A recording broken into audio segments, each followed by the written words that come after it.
Do do do do do do do do do.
Funny. Wow. Hello, guys. Part 69, 410E1. 365 from now. Cats always meow when you're live or on live call. My cat's always meow when my mini-me goes to class. That's funny. Mail address. My cat is sleeping. My cat never sleeps. He only sleeps when I sleep. And then I wake.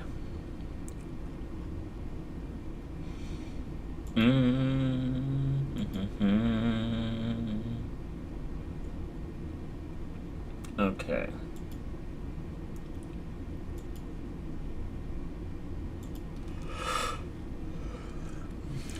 I think cats sleep for like 16 hours or something like that. You know where Mini-Me is from?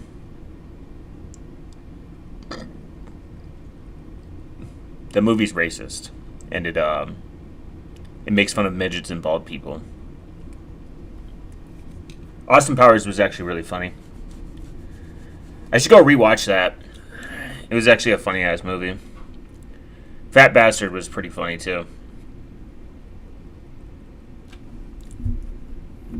No cap.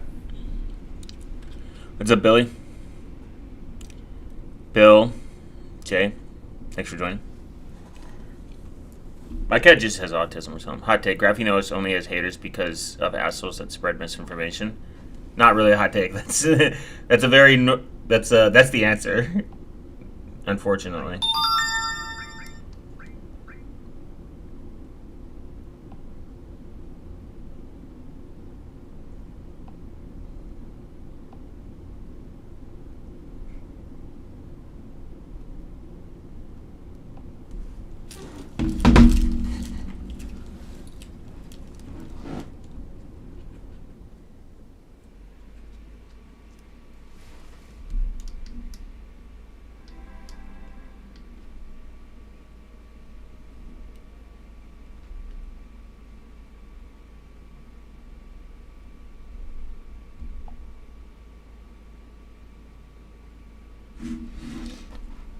This is probably the coldest take ever. Yeah, that might be that midget had money. It's funny. And they assume the misinformation to be true. I mean, misinformation is a problem with GrapheneOS. Primarily due to the fact that people, again, run with outdated information. Or they think they just make a lot of us. I think a lot of it is really just assumptions, too. Because they listen to other people and don't think for themselves, to like a certain degree. I've been wrong. Like, I've had takes that have been wrong and incorrect, and I learn from them and then go figure out why they're incorrect. I rearranged my router setup. Now I'm getting 200 megabytes more than download. More download and upload speed. Nice. Hope you're running open source router software. Based, actually. One of the other big problems is there's a lot of FUD with it because they pick the Pixel. They're forced to use the Pixel, essentially. They don't have a choice. If they want secure software, they need secure hardware to go along with it. And because the other manufacturers don't take it serious, and it's more than just the hardware, it's the OEM manufacturers don't take patching serious enough, that's another problem. Oh, based.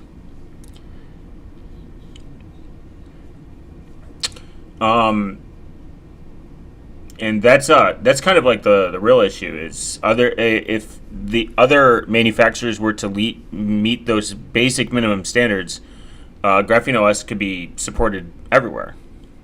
And it doesn't just have to be by them. They could just release GrapheneOS and other manufacturers could install it or pre-install it, or you could install it yourself and it could be taken care of on on a grander scheme. But security doesn't really have most companies don't look at security as a return on their investment. They look at it as a cost. It's the other problem. So, do not consent. What is a rooted phone? We're going to look at what a rooted phone is. And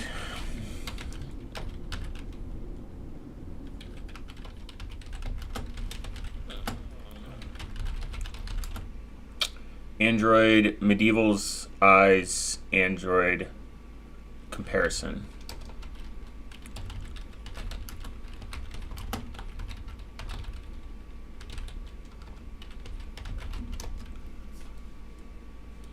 I think this is what it is, what they're called. I'll find it this way.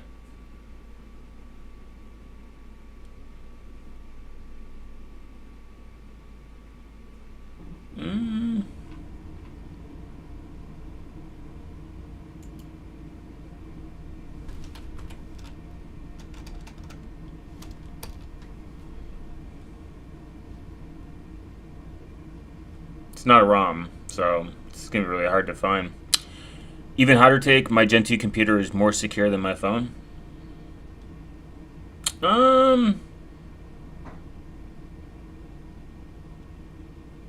Probably not. As long as you're running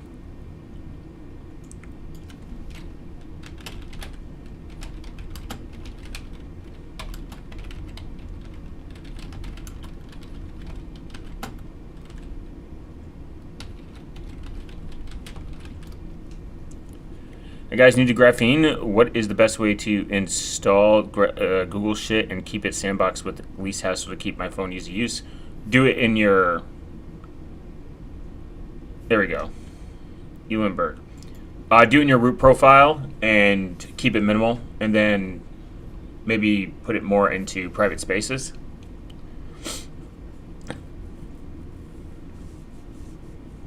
You don't have to spend most of your time in the root profile. That's the benefit of it. So you could set up everything in your root profile and keep that all separate, and then go over to your secondary profiles with no Google services and obtain everything through Obtainium or the Crescent store. It's the Sam shit A20 that won't let me unlock the bootloader. I don't know how to change the password, which the Gen 2 one is made from. Hello, everyone. What's going on? Back for more. Appreciate you coming. Daniel Lane 2025, thank you for coming. God, the A20. I think I was watching a video. Do I go into private spaces and say...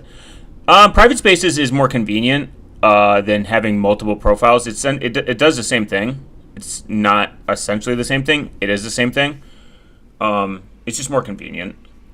So you could theoretically just put everything in private space and just kind of shove it away and separate. That's what I use. I use private spaces too. It's got its benefits. It's got its pros and cons. But you have to remember that fingerprinting is very complex and very good. So you have to make sure that you're doing it, I guess, up to like whatever your threat model or your standards are, and not try to always compare it to other people's, because your use case might be different. But that's probably the most efficient way. That's what I was thinking. Yeah, it's probably the most efficient way. It's not like it's hard to answer like one thing with certainty, but that's how I prefer it. I use private spaces for specific apps where I need where notifications are a little bit more important, and getting to, and I don't have to like switch. And then my other profiles have their own use case, etc., etc. Gonna go early this stream. Pretty hungry. Yeah, that's good. It's good to eat, as you should. Man, an A20. That's crazy. Yeah, don't forget to eat big lunch. So we're first going to look at, we've kind of went over the comparison of Android-based operating systems before. This is updated from January 12, 26, so this is constantly a changing thing.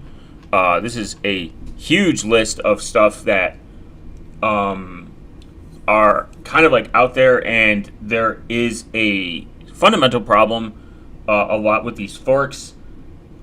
E, by the way, is in IDO OS, and then Calyx OS as well, Lineage and stock Android. They're all essentially the same thing, and they just approach Android in a different perspective. The word de-Googled is constantly brought up in conversation and used as if it's one of the like you like cool, you de-Googled, like you figured it out. Google has its roots in a lot of things, so it's actually almost, maybe not entirely, but relatively very hard, if not impossible, mainly to de-Google. Google is one of the largest search engines, one of the largest DNS providers. I mean, quite literally, 8.8, 8.8.8.8. You know, they exist. A lot of people use them. Some applications even, Firebase is used as well as the back end of a lot of apps. A lot of apps will use Google on the back. Developers will use Google in the back end to prevent some form of censorship, because a lot of countries rely on Google. So it's actually really hard to de-Google as much as possible. I think it's kind of even though I have a de-Google playlist, it is kind of a cringe thing when I think about it. The more further I get into it, it's not as important to de-Google as it is. I used to use ADB to uninstall things before I went to GrapheneOS. Yeah, the Android de-bloating tool is great. I've used it on, if you have stock Android and you really don't have a choice, it's more about keeping them on a leash. Yeah, 100%. But it is a problem, because people get so infatuated with de-Googling and privacy as they overcomplicate things and they don't actually really achieve anything, or they use insecure, outdated systems that don't really offer any privacy benefit or any security benefit. So it's kind of like counterintuitive to go to this, to focus. It's like they're aiming for the right target. They're just missing the bullseye, I guess.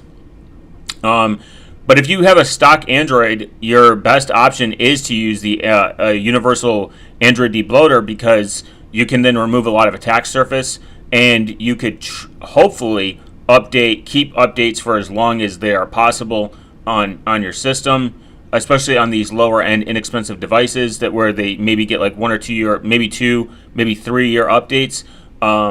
Keep in mind that it's not the most optimal solution, but the last thing you should do on a cheap device is root it. You should debloat it, which you can completely do without having to root the device and reduce the security even more on it. You essentially give yourself not only more granular control and help reduce attack surface. You might even save some battery life in the process of it. I've done, there's a video somewhere on my channel showing people how to use the Android Universal Debloater. I don't know where it's at. If I find it somewhere, I'll link it in the comment below, and I'll pin it to the comments below so people can kind of get an idea of how it works. It's very easy to use. I haven't used Windows in like over 10 years.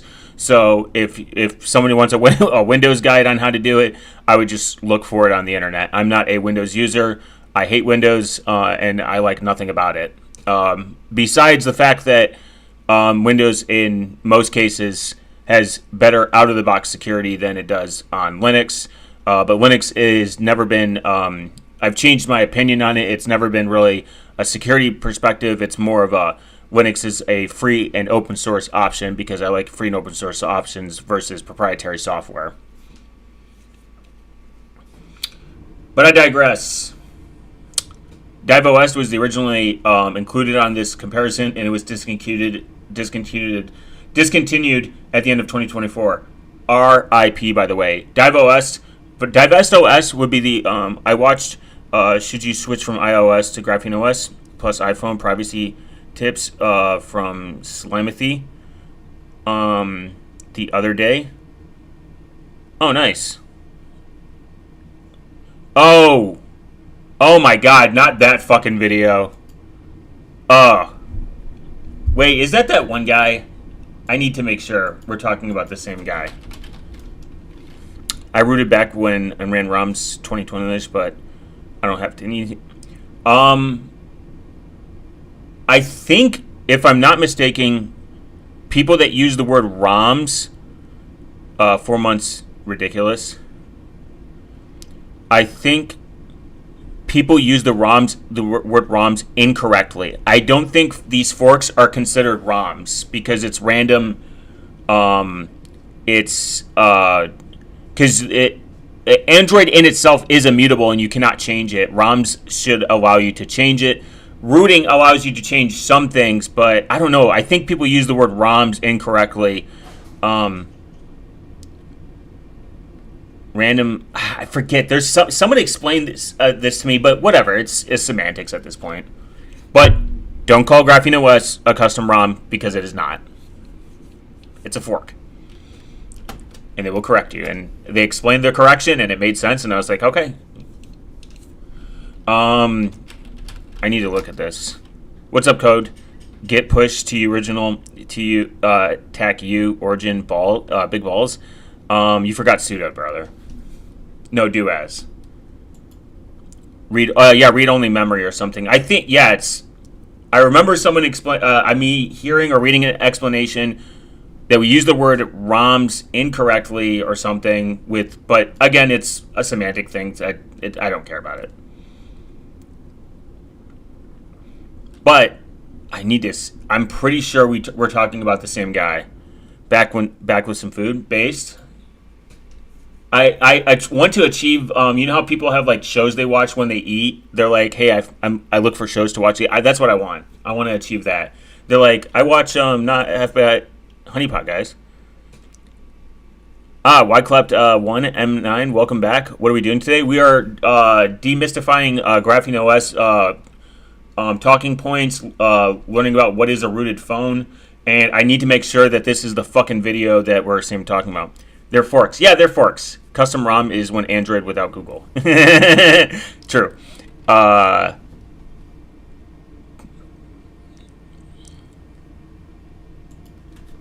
Rooted back. I don't think I've ever... I think I rooted one phone.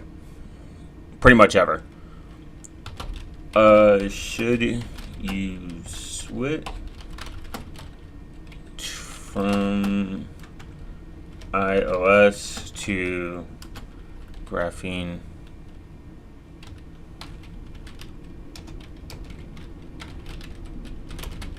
OS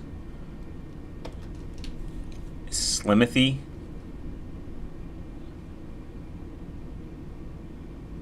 Oh. God, anyone? This just seems like a 800-year. I gotta confirm I'm not a bot. Fuck that. Hold on.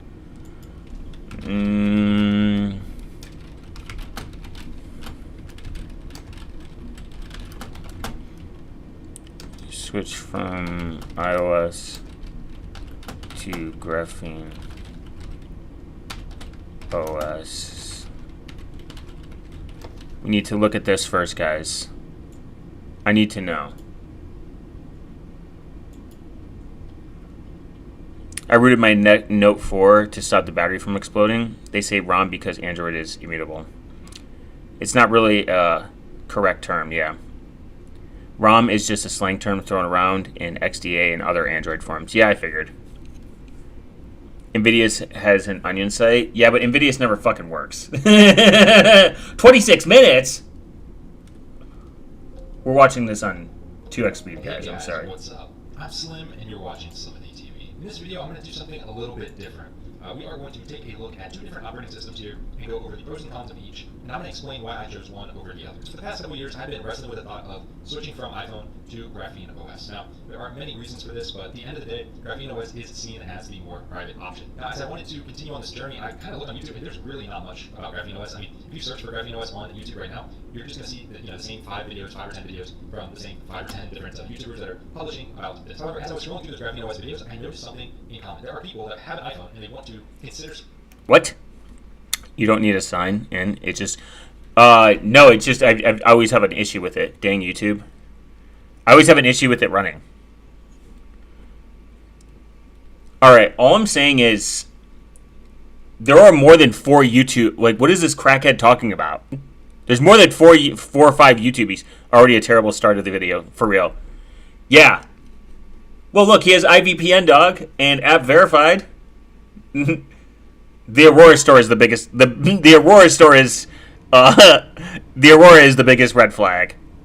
Proton Mail on iOS. Yeah, that is funny.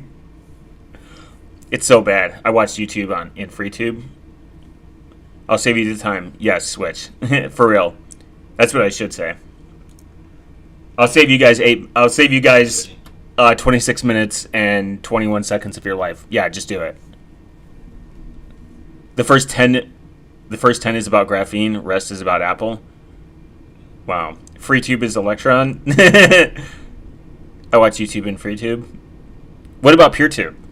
But they don't want to go out and buy a Google Pixel or anything, and they kind of want to know if it's worth it. So in this video, I'm going to go over both operating systems, and I'm also going to hopefully help you guys figure out if you actually want to switch to GrapheneOS. He uses Waze, man. I don't trust this motherfucker already. And I don't know what that E looks like, but it looks fucking terrible, and Safari's garbage. Burp Suite on Mac OS? No.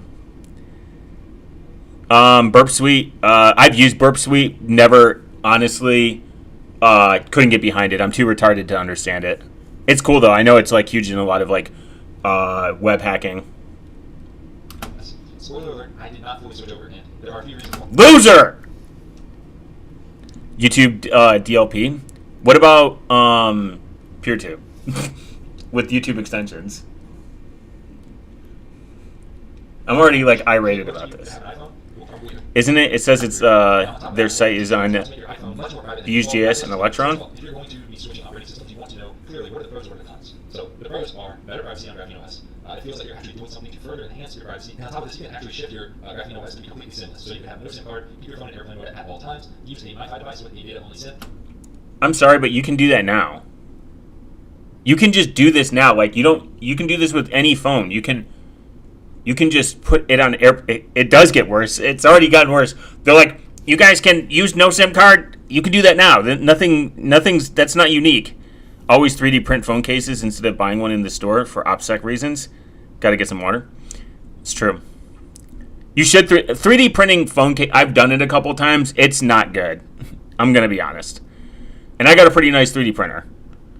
Maybe with TPU, like, it's gotten better, but the last time I did fucking something in TPU, it was like, yikes. Maybe I'm just it's a skill issue and a design issue, maybe. And hotspot, and connect to GrapheneOS to that hotspot. And with that, I mean, it's really hard for Verizon or anyone to track you and know which phone is yours because you are using a hotspot. Now, this is kind of, Nope. Why is there Clippy invasion? We should all switch our profile pictures to SE Linux app arbiter to protest instead. Yeah, I should do that next. I should find a what would I need to make a sexy version of SE Linux policies, but in woman form. I will say though, you connecting to a hotspot identifies you still. Like you are still broadcasting information into the cell service, and they still can get the location. The only good thing about this, and why this would maybe only work, because GrapheneOS via Wi-Fi does MAC randomization every time you reconnect to the Wi-Fi hotspot or a Wi-Fi spot or whatever. But my 3D printed phone case was good, just in case the heat bed of the printer and it sticks good. Oh. Was good. See, the word was. That's where your first mistake is. You said was. Just in case the heat at the bed of the printer and it good. Water's good. Yeah, water is good. So like this is like a fundamental thing is like you can do this on an iPhone. You can just run it in fucking airplane mode. I bought a case for piss cheap using cash. Yeah, you just could do that. Or just use no phone case like a real Giga Chad. I just think that people that go to these extreme lengths for no reason. My wife is 3D printed. I think silicon, not Apple silicon though. Do you grow your silicon? That's kind of like just there's a lot of information that can be collected from all cell towers are hostile. They can all find a way to track you. Easiest explanation out there. I think people try to complicate it until IMEI and ISMI rotation becomes an actual thing. There is almost like no possibility that you can be private on a cellular network, besides the fact that they don't know you. If you prepay with a prepaid card in America, I be vegan silicon based, as you should. If you use no case, you're going to drop your phone and then it's going to explode into pieces while the feds are trying to unlock your phone. Triangulation. Yeah, you can just get triangulation. They can just figure out like your IP address. I mean, IPv6 is somewhat more identifiable, especially if it's not implemented correctly. 5G is supposed to be more private / secure, but it's, again, only when it is correctly implemented, but these telecom providers aren't doing that. I mean, there's just tons of other metadata leaks. I mean, it's just, I think it's a silly thing to focus on when you can focus on more important things. Though GrapheneOS does change its MAC address every time it makes a connection to Wi-Fi, as if it was new. So you could just use public Wi-Fi and not pay for data and be constantly tracked. I mean, that would be the better option from my point of view, but I digress. Is Tor secure on the 5G tower? Yeah. I mean, kind of. I mean, I wouldn't. I don't know. That's a good question. I'm assuming yes, because it does what it's supposed to do. It's a protocol, so it's routing all your traffic. It's already encrypted, so Tor is always secure. No, that's definitely not true. Tor is definitely not always. There's malicious nodes exits. There's time-based attacks. There's syllabus attacks. I think they're called as well. There's tons of. I just pay a grunk to set up their name on their Wi-Fi. I just pay a grunk to set up in their name. Yeah, I mean, you can't, you don't want to look too unique when you're doing stuff. You just want to blend in with the crowd. That's why, like, you can rename your phone just iPhone 15 or whatever, or if you have a GrapheneOS, or, I mean, just look normal. Quit looking like a hacker. That's it. You know, I think Right to Privacy said just cheap baseball cap and glasses in like public. Just look like your average ethnic group of your ethnic group. full-blown method of privacy where if you really don't want your SIM card to be tracked, that is one way to do it. I was considering doing that, but then I realized I really have no use for it. I mean, yes, it would be more private to do that, but am I really worried about Verizon seeing where I am? To be honest, not really. It's just a nice to have. So that is something. You should be worried that Verizon is seeing what you're doing. They're notorious for selling people's information, and they're notorious for a lot of other terrible stuff. I mean, live bidding is more of a problem. And if I did shift to GrapheneOS, I would probably do that. I'll go over why that might not work here in a minute. The other good thing about GrapheneOS, though, last time I checked, it wasn't it in beta? Wait, what in beta? Yeah, a good Ninja blends in. Not ready for stable usage yet. Last time I checked, wasn't in. What's in beta?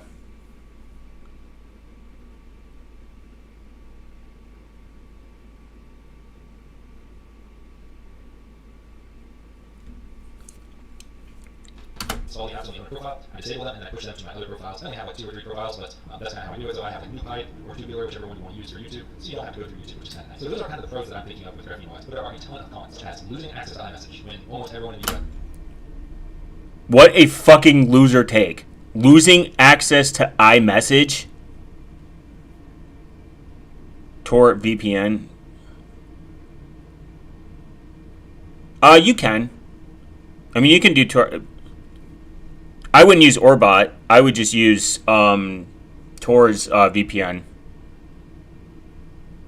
to be complete. No, Orbot is fully operational. I don't use Orbot. I just use the Guardian's the Tor Foundation's version, or I use privacy Invisib. I use them because I can access I2P on my phone, so I can look at legal torrents. OS has an iPhone at this point. Having those encrypted texts is very nice. It's only encrypted if you talk to another fucking iMessage user. That's retarded. So if half your friends have Android, then it doesn't fucking matter. I don't want to be SMSing people anymore. It's 2025. RCS is not really up to snuff yet. iMessage. Yeah, this is actually Apple's problem. Baseball cap, red t-shirt, generic sunglasses, phone name, iPhone 15, boom, offset. True. You're going to look like an average white guy. iPhone 15 Pro Max, though. And this is actually Apple's problem. They refuse to open their standard to everyone to make it easy for end-to-end encryption. They could have done this. Just get your friends on Signal anyways. Wait, what? I did not know about Tor VPN. I only thought there was Orbot, so I assume you were talking about Orbot. No. Tor VPN is supposed to replace Orbot. Yeah. It's from what I've heard. It's I've used it. It's fine. It works, but they still said it's somewhat beta. I run Mulvad through my phone data when I'm out and trying to use the phone while Wi-Fi off, Bluetooth off, both auto turned off after 5 minutes. Yeah, that's reasonable. You can even put it in. I mean, I put my phone in airplane mode a lot of the time just because I don't like notifications. It's all about what you consider as a threat. I mean, like that has to be. Everyone is going to have a different level. Not everyone has to be completely like this guy just goes to the based family as it should be. And my thing is, this guy just goes to the extreme. He's like, oh, you can use your phone with no SIM card. That's extreme. If you've never used a phone without a SIM card, without connected data at a consistent spot, you're not going to fucking be rational. Same, I've gotten a fan based. As you should.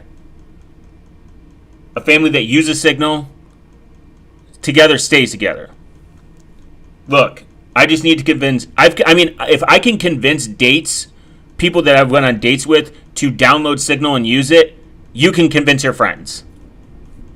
And the best way I've ever explained it. So the next time you go on a date, if you're a lonely virgin with a, he, she, they, them, whatever. Let me see them titties. Sponsored by Based VPN. True.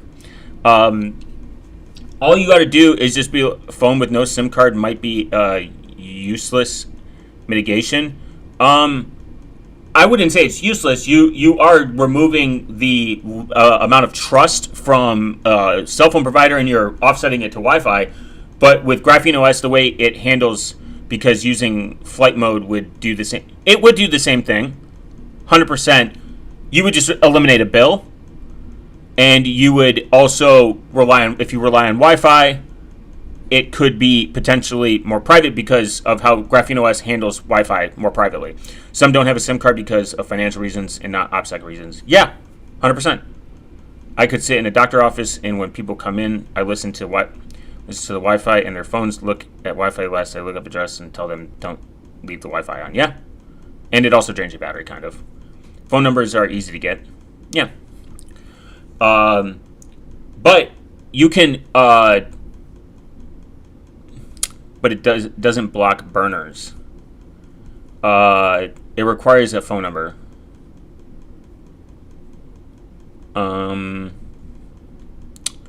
Yep, phone numbers. Yeah, and the thing is, when you go to these extremes, you're just like kind of like no shit. People are going to be very out of like, wow, this guy's went to the extreme. Like, just it's fine to literally have a cell phone and a number and be normal. There's nothing wrong with it. There are privacy downsides, but that's it. That's the reality of it. You also won't lose your Apple Notes, reminders, and calendar sync. So I have a MacBook, of course, so it makes everything very seamless. I can make a note here and see it there. It's all, of course, encrypted because I have advanced data protection turned on, which I will tell you guys about in a minute. Android does not have anything like that at this time. But it's not easy in my country. You have to give name when getting a phone number. Burner phone numbers are banned in my country. So here you have to give a name, but you can just get whatever the fuck name you want. It doesn't matter. You can give your name could be Bill Balls. You can tell everyone you're fucking John Cena. That's the best part. All these privacy companies that are coming out with phone providers acting like they're doing something. After I started thinking about it, pay someone to set up a SIM, a homeless guy. Yeah. Unless it's like super illegal in your country, then don't probably not do that. Like if you get caught. There are companies that said if you VPN into the US, they can't control what people do. I'm not going to say which ones. And Australia, you got to give ID. That's fucking insane, by the way. I think that is insane. Wait, Australia or Austria? Which one? Are they spelled the same? But my general advice is VPN into the US and look for one of these companies that sell, there's Silent Link too. Silent Link is probably fine. You can use it to, I think, you can use it to register with Signal. You just got to remember to keep that number active because you don't want to lose it in, having Australia. So you could do step one, get a Silent Link number, register it with Signal, and then just put a very small amount. They accept Monero to keep it active. Yeah, that's true. Yeah, it is. That's crazy. Just for prepaid, fucking, it is. It's fucking out of, it's insane. It's out of touch. But Australia also banned social media for 16-year-olds, which is fucking weird. Like a very specific age, by the way. And how do you prove someone's a fucking minor? Like when I try to say that it's in my country, the phone number must be tied to your personal identity. Oh, no. Wow, that's crazy. Where do you live? China? Russia? What is the other countries that do that? India does that. I think Bangladesh does it. I've heard crazy stories. People telling me, they're like, yeah, you got to give your social security for a prepaid cell phone, guys. I'm like, Jesus Christ. Something that is actually very necessary. And I just plan out my whole life for me. Also, this guy just completely ignores that this does exist on Android. You can get, it's not built into it, but you can choose your provider to be end-to-end encrypted. You want encrypted notes? Note Snook that sync across all your devices. You want encrypted photos? Image. You can use image and sync it all yourself. It's not that hard. Regarding Signal, some use Molly because you can route the traffic through Tor as a proxy. Yeah, I use Molly because they took away a feature that I do not like that they took away. I use it because it allows you to encrypt your database locally. And I think it also uses unified push, which is more based. Because I run a unified push provider. I run unified push. I like unified push. Way better notifications. Sweden bans burner phones. I don't like the word burner phone. It doesn't really exist, but I get what you're saying. Reminders and calendars, so very important. Not just on GrapheneOS, because yeah, you can get Proton Calendar, but reminders, there's really no substitute at least yet. You'll also lose AirDrop if you switch to GrapheneOS. There are local send and other alternatives, but they're just not as good, especially when you need to AirDrop. What do you mean local send is not good? Is this guy ever use it? As soon as I learn Docker, I will run image. This is all you need. Portainer. Just do Portainer and set it up. Set up Portainer. There's a Docker image. It auto does it for you. Move around some configurations. Done it. Never had a problem. Watchtower for updates. Back up your Docker containers. There you go. It's really not that hard, I promise. Set up Portainer. You're good. And Portainer is like a one-line install. Easiest thing.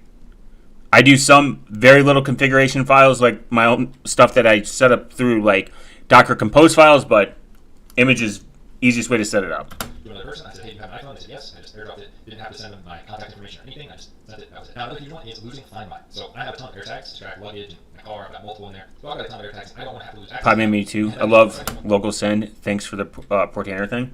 No problem. This guy is smoking crack. Local send is amazing. It's great. I used to run Snapdrop, which was like it. The Swedish police chief also said on the news that if your kids has the app Signal, you should report to the police immediately. That's crazy. Guys, he has an encrypted messaging app. If I switch to GrapheneOS, I'm still going to have an Apple product around, so I can stay with that, Find My ecosystem, so I can keep using all the AirTags that I've invested so much money into, and stuff that I actually want to be able to track. There's really no good alternative on Android, at least right now, and that means that even if I switch to this phone and use it sinless, the AirTag that's in my car is still technically trackable. So it's like... There's actually an app you can use where you can see where AirTags are around you and stuff like this. The Apple Find My Location is powered by its own devices. It's somewhat of an open standard. GrapheneOS is working on building their own, and it's going to be used for like better GPS positioning offline. I have tested it for a long time. How dare people have any privacy? For real. But like being like irate about fucking Find My iPhone and like AirTags, that's just kind of weird. But whatever, do you? That's just a weird feature to like care about. I mean, if you're that worried, put your phone in your pocket.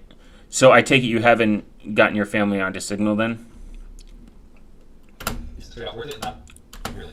If I'm worried that Apple's tracking me with AirTags, I probably should just get rid of all of them and switch to this, but I'm not willing to do that because having those in my car or in my expensive backpack, I don't want that stuff getting stolen. If it does, I need to be able to recover it. So that is... Well, if it gets stolen, how are you going to recover it? You're not immediately alerted. Hey, my backpack's stolen, guys. They can just also rip the AirTag out. They can figure it out. Apple allows you to know, like, there's an AirTag within a certain location. I don't think that this is... I don't know. Maybe I've never used an AirTag and I'm out of touch. Doesn't Tile also exist? Can't you use Tiles?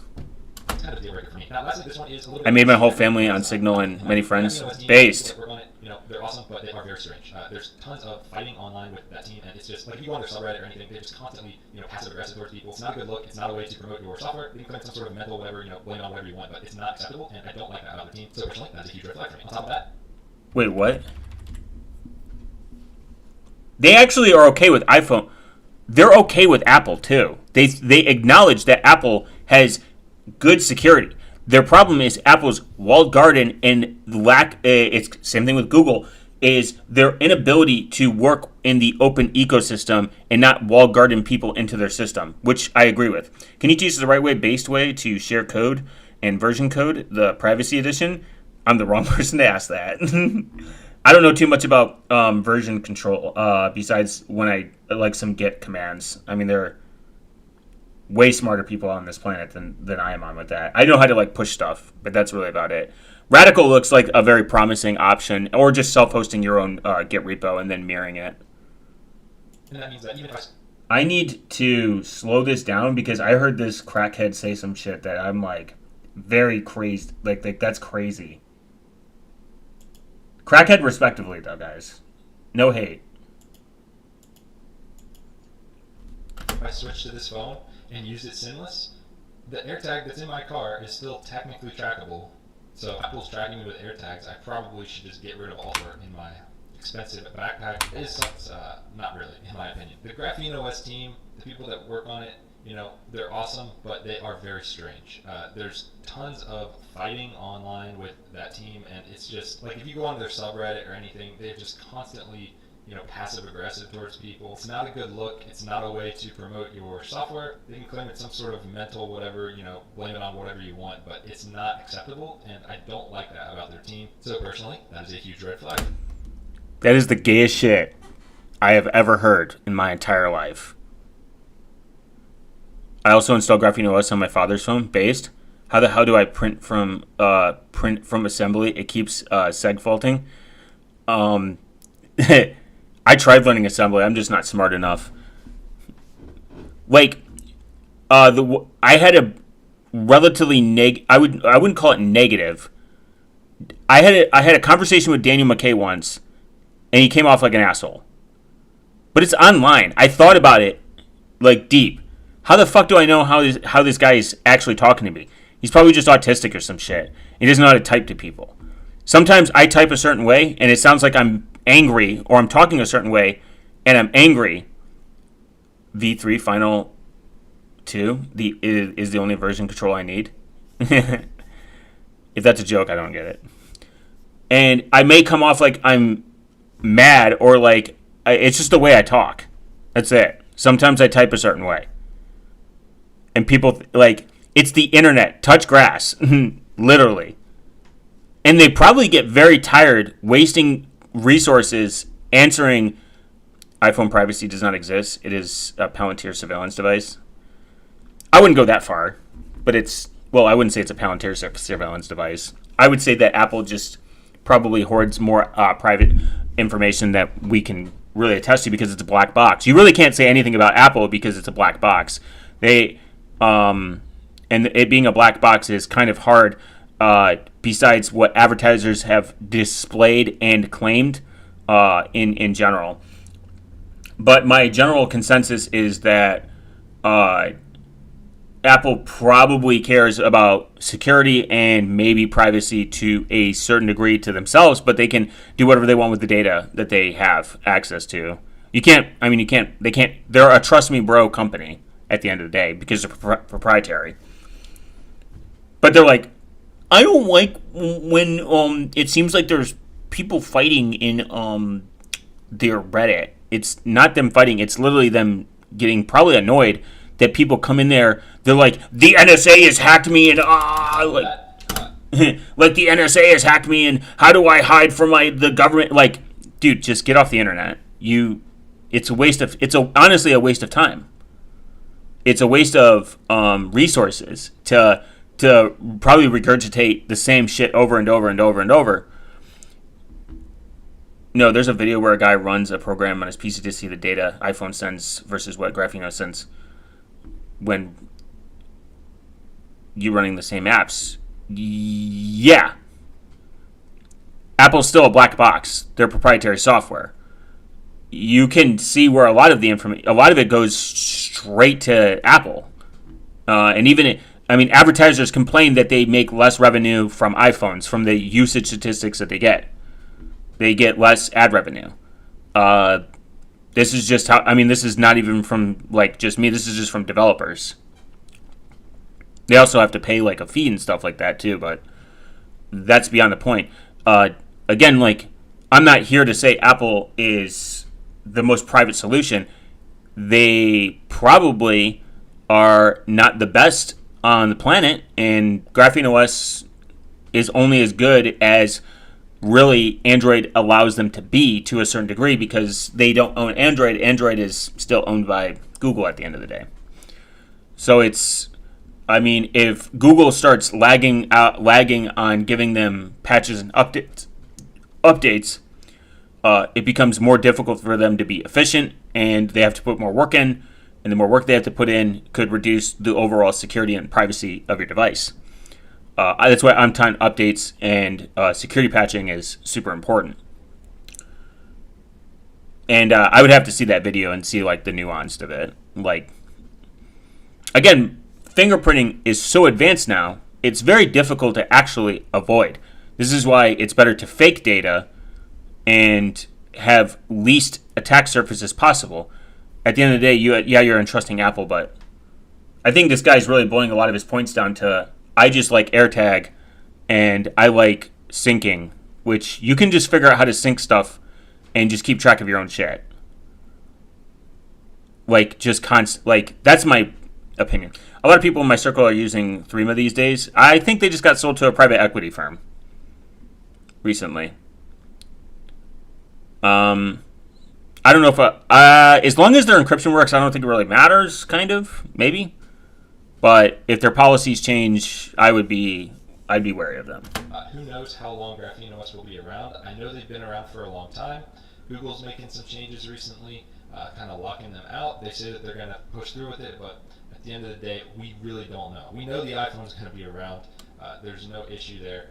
So I don't have the time to be switching between different operating systems. If GrapheneOS implodes on itself and their leader or members are going haywire, like, I don't want to deal with that. Also, there is one red flag. This is anecdotal, but I installed an app called TradingView, for anyone that trades anything. TradingView on this GrapheneOS phone. And by the way, this is a Pixel 8, I believe. But anyways, I installed TradingView. I denied it access to the network completely. So when you install an app on GrapheneOS, you can choose, do you want it to allow it on the network, yes or no? I said no. And I was sniffing the network with NextDNS. I could see what was going through, and it was calling TradingView.com. I do not understand how that's possible when I denied it access. Once I deleted it, it was gone. So that was very strange to me and a huge red flag. I reinstalled it, it did the same thing. It should not have been talking. Now, maybe there's something I'm not understanding with the way that updates work, but I don't understand why it was contacting www.tradingview.com when that app had no access. I mean, if it was trying to do an update, it should do it through Aurora Store. It shouldn't be contacting tradingview.com. Anyway. What?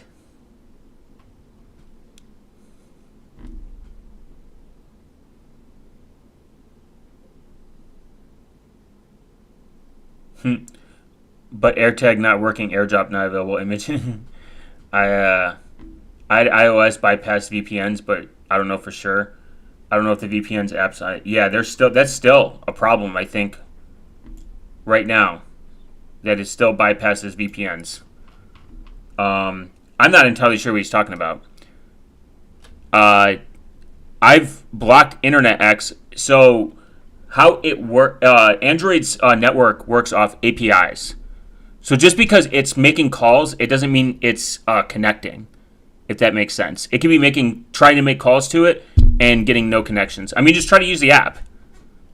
If it's not using it, then if it's not usable, then it's not working. Which local LLM model do you think is the top dog? I don't want to pay for Claude. I use a Llama. So I don't really fully trust the firewall feature or whatever GrapheneOS has, where you can. Again, this is a person who didn't read their FAQ. This isn't their firewall feature. This is natively put into this is native to the Android ecosystem. So it works off an API call. So it doesn't. It pretty much tells this application that the network is down. Networks can still, apps can still try to reach out. It doesn't cut off the network. Apps can still reach out to its host where it wants to get data or whatever. That doesn't mean that it's active. That means it's trying to make a call to where it's trying to go. It thinks it's pinging it and it's saying the network is down in return. From what I understand, from reading the docs on how it works off of the API call, and that API call is kind of reaching out like, hey, am I alive? And they're like, no, you're not alive. The network is offline. So apps are still going to do what they do at the end of the day. They're going to try to make probably calls to other where they need to go in order to work. Which LLM model? I wonder. I use the Llama 3. I use the newest one. Starts with O something. Odoo, or I can't remember the name. The latest one. Not that one. but I use a very recent one. Fully block network access because of that. And there was another app, I can't remember what it was, that did the same thing. That was a huge red flag to me. I actually did tons of tests to try to figure that out. So I'm just mentioning it here. That was a huge red flag, and that actually turned me off from this. So I highly recommend, if you're going to use GrapheneOS, install NextDNS or route your VPN through NextDNS, and just take a look and just see what's going on behind the scenes. A lot of YouTubers, they're not doing that. They just believe whatever GrapheneOS tells them, but you need to do your own research. The guy says do your own research, but he literally doesn't read how it works. That's the problem.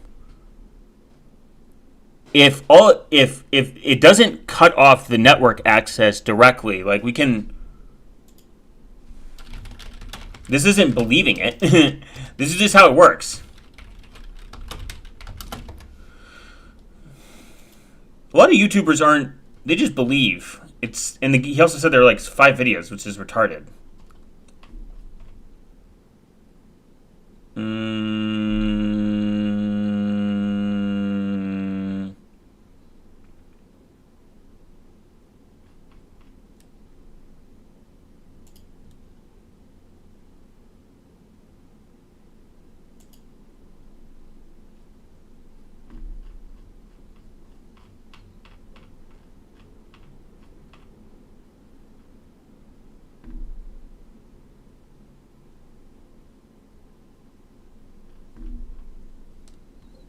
Damn, no search bar, guys. There we go. GrapheneOS adds a network permission toggle for disallowing both directional and indirectional access to any available networks. The device local host is also guarded.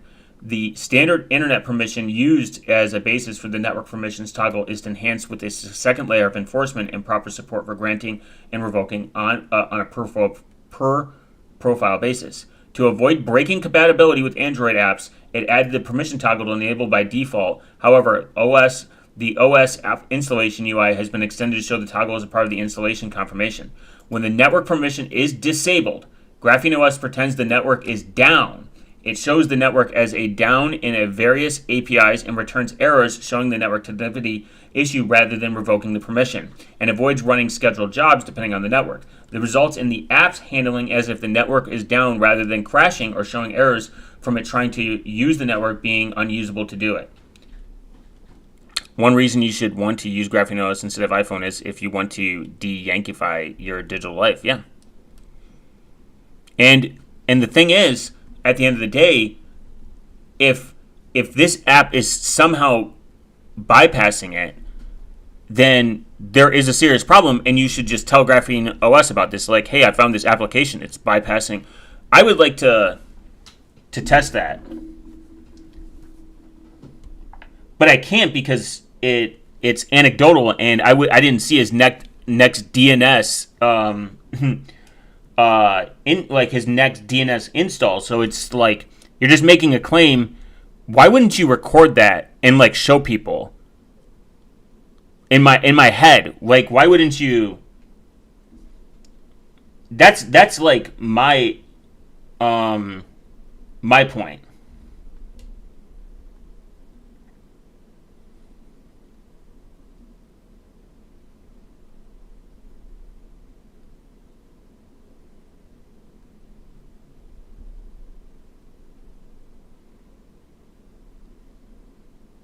And you can just test. GrapheneOS.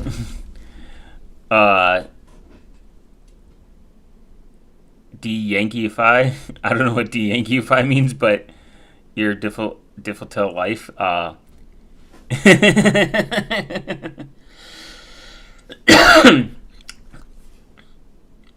think I've done this before too, where I've installed apps and put them on an app. I did a network like firewall to block it, and it still shows the app as if it's trying to reach out. There's only one app I had issue with on GrapheneOS, and it was Call of Duty Mobile. That's interesting. Maybe that's a good thing.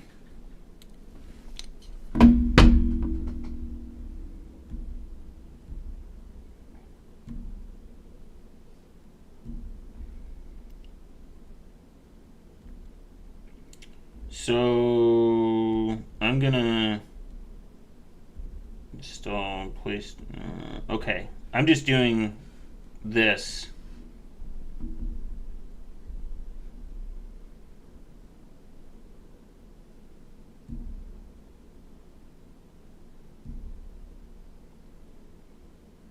I'm going to see if it does the same thing. Yo, SE Linux policies mentioned. And actually look into these things, because I don't trust people. Like, if someone says something, I'm going to go verify it. And so when it said there was no network access allowed to TradingView, every time I rebooted my phone, it would contact that domain immediately. That's a red flag, and that's not acceptable. I actually stopped looking into GrapheneOS at that point, and I did not want to move forward. Also, something else, if you've only used iPhone, you will probably be surprised if you check your network logs. On Android, the apps can contact the home base at any time. Even if the app's closed, no apps are running, any app that's installed on that profile can call home at any time in the background. I don't like that. In fact, apps can crosstalk so they can talk. No, they can't. Again, another reason this fucking retard has not read the docs. So I'm installing TradingView.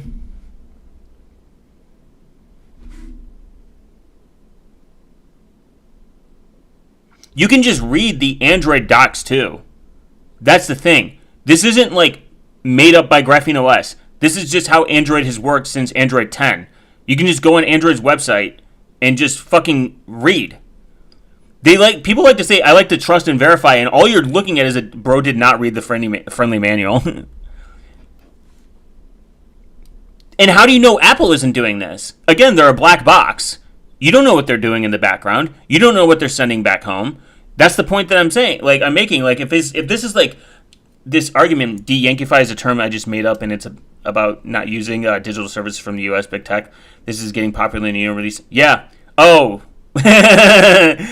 Oh yeah, EU alternatives. So I did TradingView. I can't log in. I can't do anything. No notifications, errors. So I'm gonna pull up.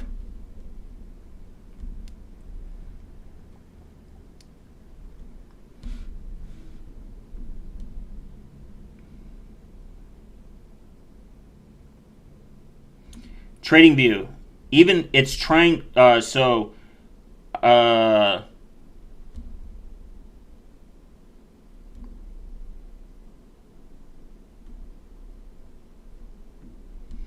going to open up the app.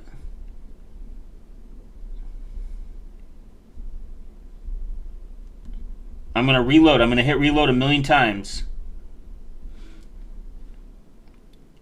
TradingView. It tries to connect. It does.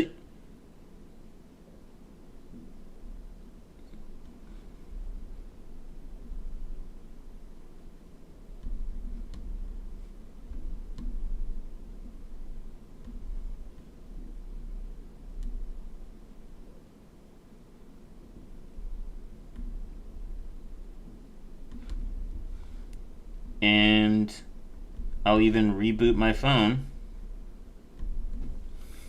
Just debunking his FUD.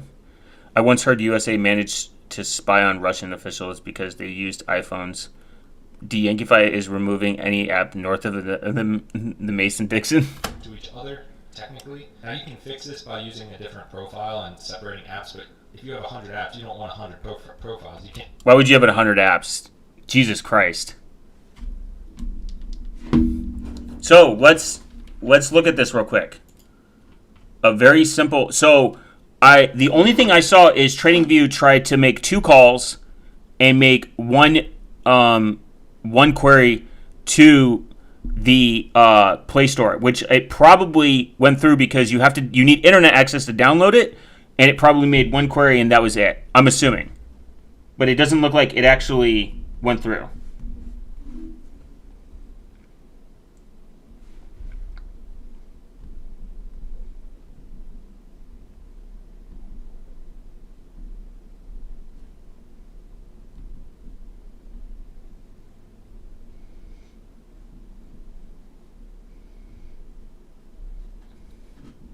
Google, Google, Google, Google, Google, Google, Google.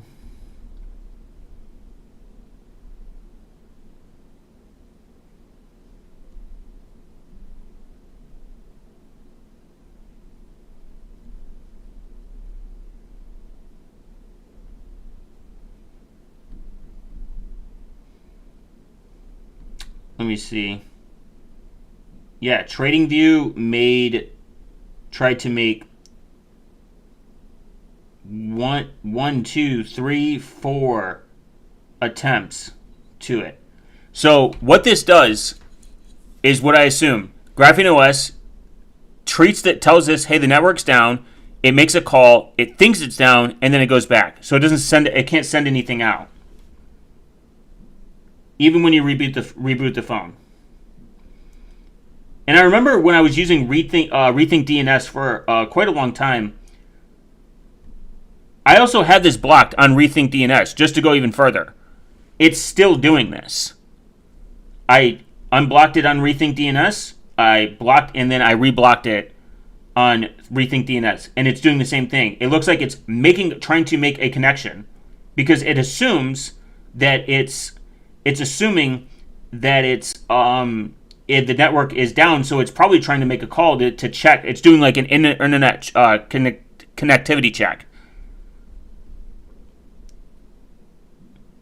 So I don't know what crack this guy's smoking. And I can kind of tell by just going in there, nothing's working. I'm not adding anything. What could it be sending? How come nothing is loading? You know what I mean? Because the internet's down. And I'm even going to... I'm trying to make actions on it.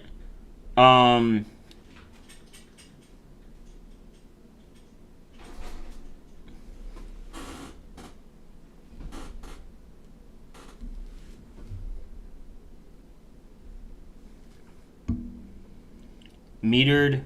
It says 0 bytes, 0 bytes. The most I had was 320 bytes, and I don't know what information if it even made it or sent it or whatever. So take that as what you will. I mean, you guys can't see what I'm doing. I could be just making this up.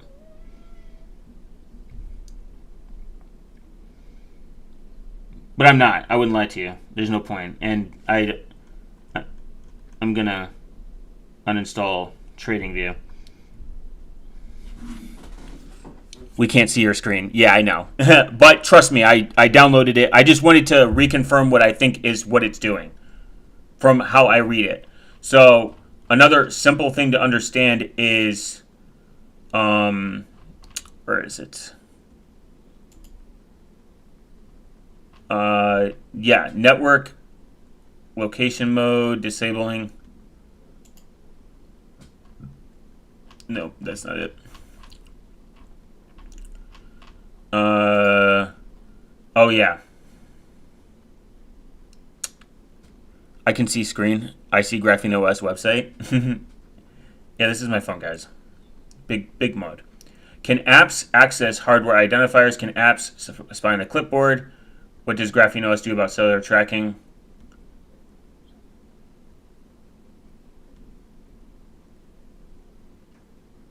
Can apps monitor network connections or statistics?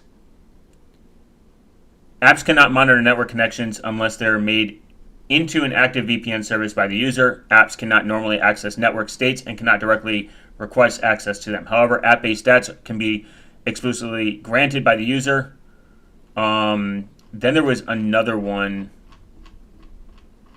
You don't have to trust them. You can just read. You can read how this works, and then you can go straight to the Android source. The check part the reviewer didn't do. That's the check part that... Yeah. Guys, I like to do my own research.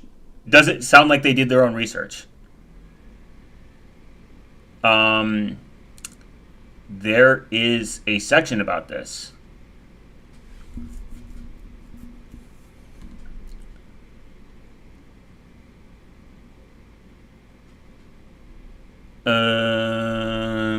God, where is it? I wish they had a search bar. Come on, GrapheneOS. If you need funding for a search bar, I'll do it.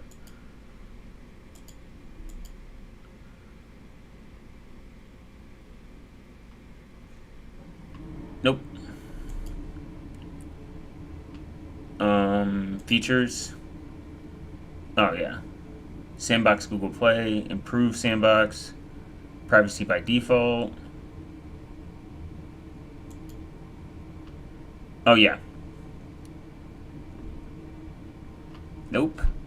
Guy preaches DYOR, but proceeds to do zero do your own research, but proceeds to do. Yeah, it just sounds like, and again, I'm trying to be charitable. It's like you are saying it's an anecdote, and that's fine, but understand how they do the network isolation. That's simple. Just saying.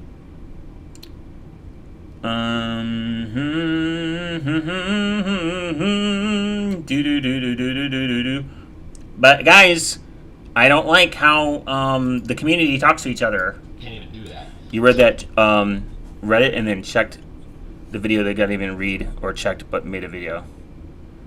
You read it, then checked that video guy didn't. You read it and then checked that video guy didn't even read or checked but made a video. Yeah. I know there's a section where they talk about apps. God, there's so much information here. I think it's under FAQ. Can apps find the clip? As of Android 10, the configuration default input method edit your keyboard of choice and currently focused. Can apps access hardware identifiers? Since these restrictions became standard, GrapheneOS only makes a small change to remove the legacy form. Apps can determine the model of the device, such as being the Pixel 6, either directly or inherently through the proprietaries of hardware software properties. This isn't a way to avoid the short of the OS support running apps in a virtual machine with limited function, hardware acceleration, hiding the CPU. So the model would not even require basic hardware virtualization support. These could possibly still be detected in the future. It might be under the sandboxing part, I'm assuming.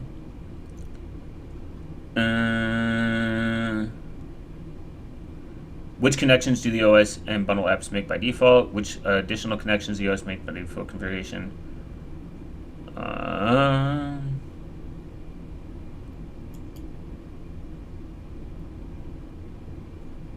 Will GrapheneOS install GrapheneOS? Damn, I can't remember where it's at. GrapheneOS adds a user-facing network permission. A packet-based firewall would only block directional access. Additionally, GrapheneOS pretends the network is down for most APIs when the network is disabled. For example, it won't run scheduled jobs depending on the internet. Unavailable means it won't try to. Apps won't try to keep trying to access the internet and draining the battery because they'll treat it that way when the internet is generally unavailable. So it seems like that's how it handles it. It checks maybe once or twice. I actually don't get why France hates GrapheneOS so much. They should embrace it, since Macron will always talk about the way we need to have digital sovereignty from the U.S. Because they probably don't like the fact that it's encrypted and they fear backdoors.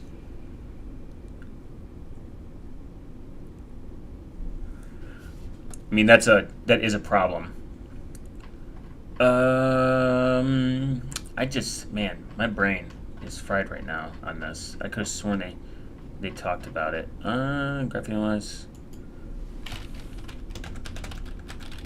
I can just search it.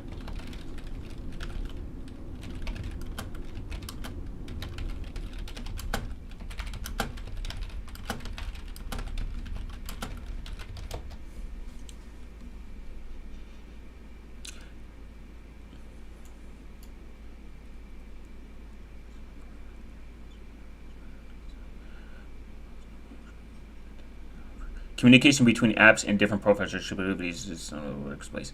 The isolation ensures the app's profile cannot access, interact with other apps' privacy security. Well, apps can enumerate other apps within their own profile. They cannot discover, interact with apps in other profiles, which is AI generated. I thought there was even sovereign nation. Could have sworn they said apps don't interact with each other, even on the same profile. Could be wrong, though. and I thought that this was solved. I could have gotten baited, guys.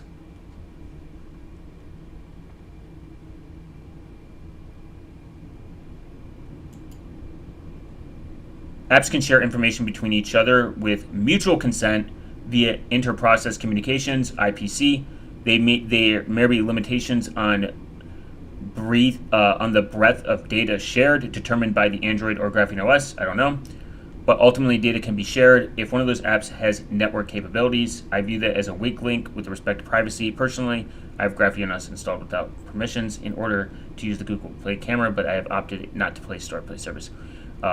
So it seems like it would, oh, interesting. This is it. First things first.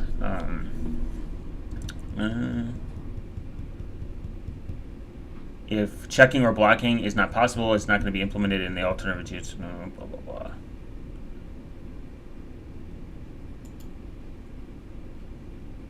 This is from 2022. Oh, I did read two apps can share data through IPC. Is there a way to check whether IPC between two applications happen? I thought they could share the library, but you had to set it. Yeah. Better than using Google Slop and Microslop and iSlop. Yeah, true. So it seems like you need to give explicit consent for them to share data with each other, and it's not as like straightforward as they just share information. I believe that, if I remember correctly, that was it. Before answering some of these questions, I'd like to point out IPC is integral to its Android. It's not a bad thing. It's actually super helpful, and you benefit from it every time you use your phone. Opening links or files in one app that launches in another app is done via IPC. The share button in apps allows you to list apps that accept a file URL data in IPC. Notifications, to an extent, work via IPC. The OS uses IPC to send global broadcasts. In Android, apps are all sandbox, including the system apps. IPC is one way they communicate. This is actually how CubesOS works. So if you want to share data, it makes a secure network between you and that virtual machine in between each other, and it does this in a really interesting way. So it creates a one-time directional link so that you can share your information, aka copy, from one VM to the other in a secure manner, and then it's cut off so that you don't have to worry about it being compromised from another one. This is why the clipboard, even on CubesOS, is its own separate thing, and you have to explicitly use specific keys in order to copy, paste, clear, and paste. Three-step process. People shouldn't worry so much about IPC. IPC has restrictions. It's mostly used to send messages removed between apps. Like valid IPC would be like, hey, Vadium, open www.youtube.com. Invalid IPC would say, hey, Google Play service, here's the person's entire photos collection removed. Honestly, if two different companies with different apps suck up your data, they're not going to share your data on the phone. They're just going to suck the data off your phone and share it between themselves directly. It's clear that way. Google is also unlikely to use IPC. The majority of users don't block apps access to the internet. Only a small number of people do. As long as you use their apps but don't give them data to use, you have nothing to take away from you. So I would say stay away from camera or keyboards if you're worried about this, or use camera in another profile. That's a very educated way to actually look about it, instead of just assuming because you read something, just like me, who is retarded and willing to admit, like, oh, there's probably something here, I don't understand it, and I just go to a forum board and they explain not what GrapheneOS does, this is just what Android does and just how the entire phone works in general, and it makes sense. It creates, for you to be able to share stuff, of course it has to share data, but you have to give explicit consent to be able to share data from one app to another. So it's not like they're talking to each other. Again, a person who says they do their own research, who fundamentally does not, and this isn't any hate to the creator or anything, but I think this is just poor way of saying, I do my own research, but I'm not willing to really dig any deeper because I saw something I didn't, quote unquote, like. If you see something that you don't like, but you don't understand it, how do you know you don't like it? You're just making assumptions at the end of the day.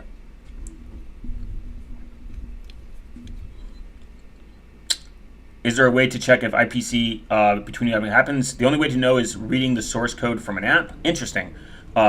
Is it possible to block it at extra permission node? Anything is possible, I guess, but it's not sure if it's practical or worth pursuing. Can two apps with different user profiles use IPC? No, apps cannot communicate using IPC between profiles. I believe I read there's some availability to communicate between work profiles, but don't quote me on that. That is true now. You can use Inter-Profile Sharer now. It's a great app. I use it all the time. But this is something that I have known, that is that on separate profiles, they are unaware of each other. They don't know each other exists because they are essentially put at rest from what I understand, correct? If I understand it correctly, the app profile, when you leave it, it's kind of like as if it turns off and doesn't exist. And it doesn't exist when you're in different profiles, which is a good thing for privacy. So if your main concern is, like they said, these apps might be communicating with each other, just use it in a different profile and call it a day. Is there a way to control ICP on the same work profile and the same user going to be implemented? I don't know, but I doubt for many reasons mentioned earlier. It's not a big problem if you use apps that you trust. Don't use Google Apps for everything, and they have nothing to send back to Google servers. That's true. Is there an alternative to GMS to handle app notifications? I wish, but the problem is mostly would be extremely difficult for something like that to be adopted by companies, app developers, let alone used by end users. Some Google apps won't start without Play services. That's just how they work. It works with them. The only solution is not use the apps. Straightforward. If it was not for banking apps requiring Google Play services running in the background, I would not download the Google Play Mirror. Just use. Have you considered progressive web apps? And just use them in Vadium, because Vadium has one of the strongest web views. Which is obviously good for sandboxing and security. Maybe using them in a progressive web app, if it is an option, would be a better option, so that you can, if you want to, you can then remove the Google Play service. How can it retrieve data from an app from any app if it said apps allowed to it? Could it not? For IPC to work, it has to be mutual. Google Play won't randomly make up some IPC call to a random app to get data from it, but even if it were to do that, the app would have to have received the setup. Otherwise, the IPC will be blocked on the OS. If my pretend app doesn't intend to share data with Google via IPC, they can't be trusted anyway. They share the data regardless of how they got it. That's true. A couple final things after my long post here. This is why many who use GrapheneOS are so crazy about using openly source apps. You don't need to worry about these kind of things with open source apps. If you can read code, you can find it yourself what's going on. If you can't read code, you just know there's others in the world that would do the same apps and then read the code and know how the app is trustworthy. This is somewhat true to a certain degree. So recently, SyncThing changed hands with a developer, changed keys with a developer, and another person took over the app, and the community had a fucking meltdown. And they said, don't update your apps. They refused to update the apps because somebody changed hands, and they did a poor managing a way of communicating with the people that use the app. Brother, we live in different systems. In my country, you cannot operate in society without banking ID app. If you don't have the app in my country, you might as well live in a shed in the woods.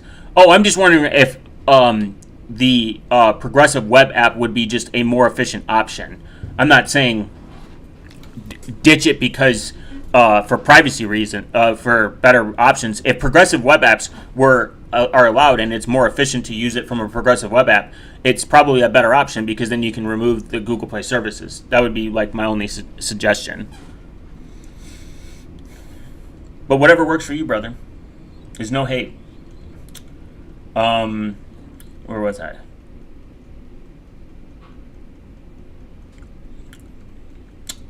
Yeah, so like, let me just put my cursor here so I don't forget.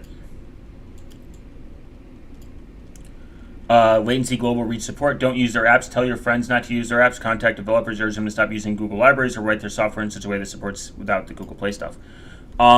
Yeah, we might be from the same area. Yes, it turns off no notifications for closed profiles. I made a video banking web app. When my banking app broke, it was fixed on the next update.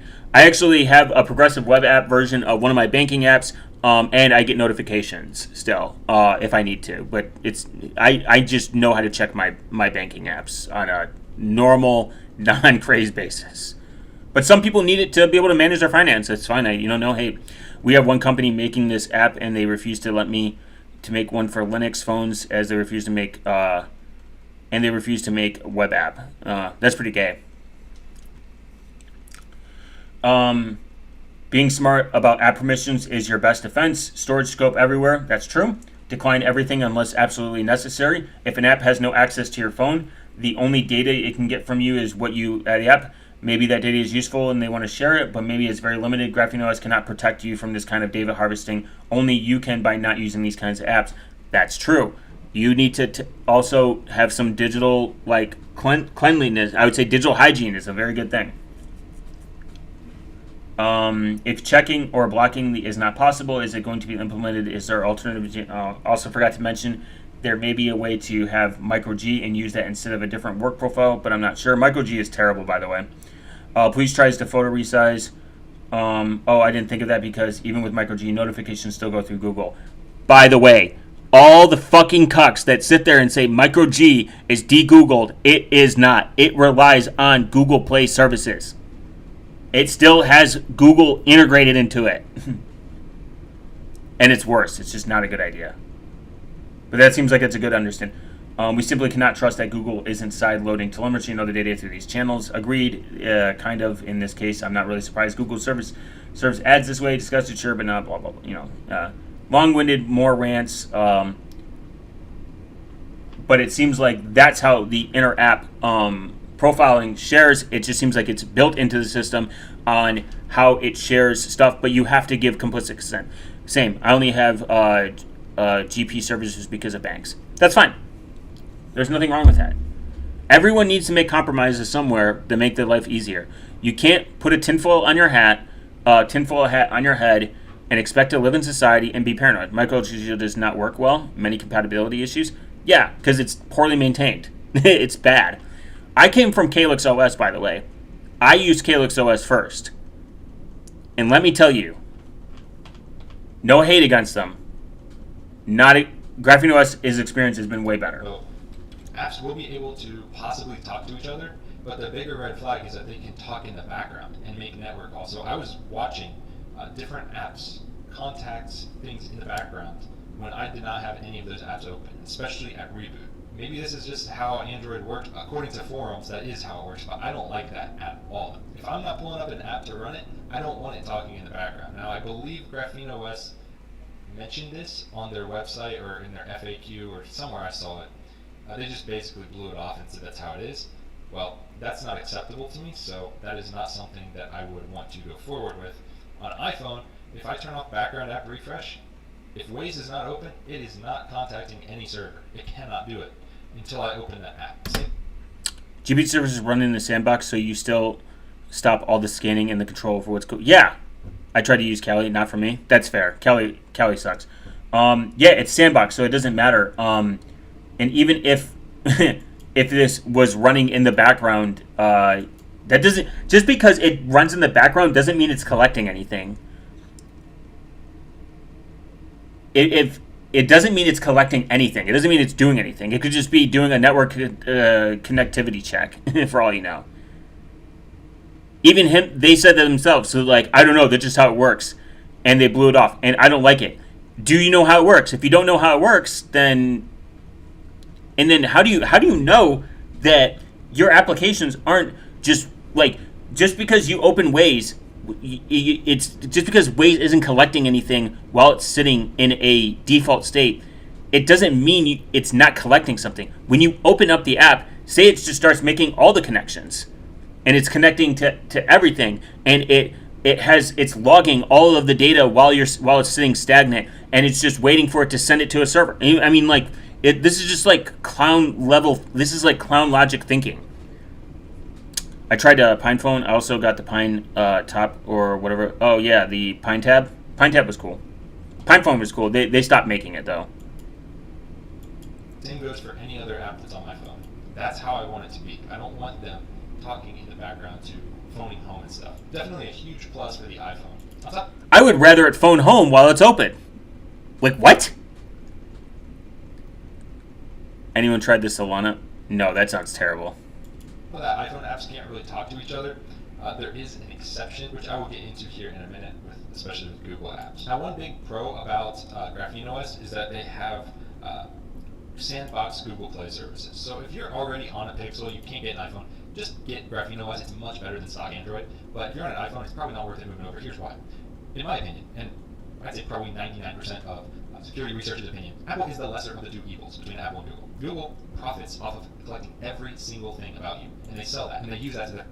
And Apple uses child slave labor across the state. You know what I mean? Like, God, what a fucking retarded take. And again, GrapheneOS doesn't ship with Google Play services. It's that simple. You don't need to use it. Like, you really don't need to. That's the thing. It doesn't ship with Google Play services. And here's the thing. Again, because the guy didn't just go read the website on how it works, which they explain it, the Google Play services is a compatibility layer on top of Android. It's its own thing. It's sandboxed. That's simple. It's essentially it's less permissions. No, I haven't tried Solana. It's less permissions. And not only it's less permissions, it reduces the attack surface. Just simple. Apple just, when Edward is going to make the FedOS, which buzzing, he already has. It's iPhone. Their advantage. Apple doesn't really care as much. They definitely collect things, but they're not selling it to advertisers now. Yeah. That you know of. Or they're collecting and harvesting massive amounts of data. And you're entrusting one company with your data. Take that as you will. I self-host, at this point, a ton of my own apps and use a lot of apps that are local first, meaning they don't have servers. They don't need to send data everywhere. They do the database locally. They store the information locally. That's private. That's more private. At the end of the day, you don't need to install any Google Play service. It doesn't come by default, doesn't come at all. So you can buy the GrapheneOS and be even more sovereign and less data privacy. You can use it as a dumb phone if you want. You want to just be able to make text call in minimal web browsing. Set it up. Turn off location in the beginning. Don't insert a SIM card. Boom. Or put in a SIM card for 300 minutes or whatever. Done. Simple. Text and call, and then you have a secure phone, a secure dumb phone. They have no advertising business like that. That's just not how it works. Now, could that change in the future? Sure. But right now, Google is definitely worse. So you definitely want to put GrapheneOS on your Android phone if you have it. You can go completely de-Googled without switching to a Google phone. You can just use an iPhone with no Google services and use NextDNS. You can use a Pixel device with GrapheneOS installed, no Google devices. I heard stories of police asking iPhone without a warrant and were approved. See ya. Later, Billy. Just block a bunch of de-Google tracking stuff if you ever go to a website. Like, it's not hard to de-Google an iPhone. De-Googling an Android phone is very difficult because that sandbox Google Play that I mentioned, it contacts Google. Like, it is still running. Like, just because it's sandbox doesn't mean it's not Google. It's not. All right.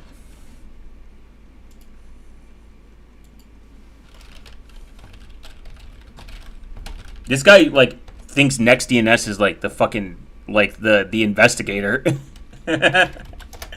Oh my god. Guys, I installed NextDNS and I understand how this works.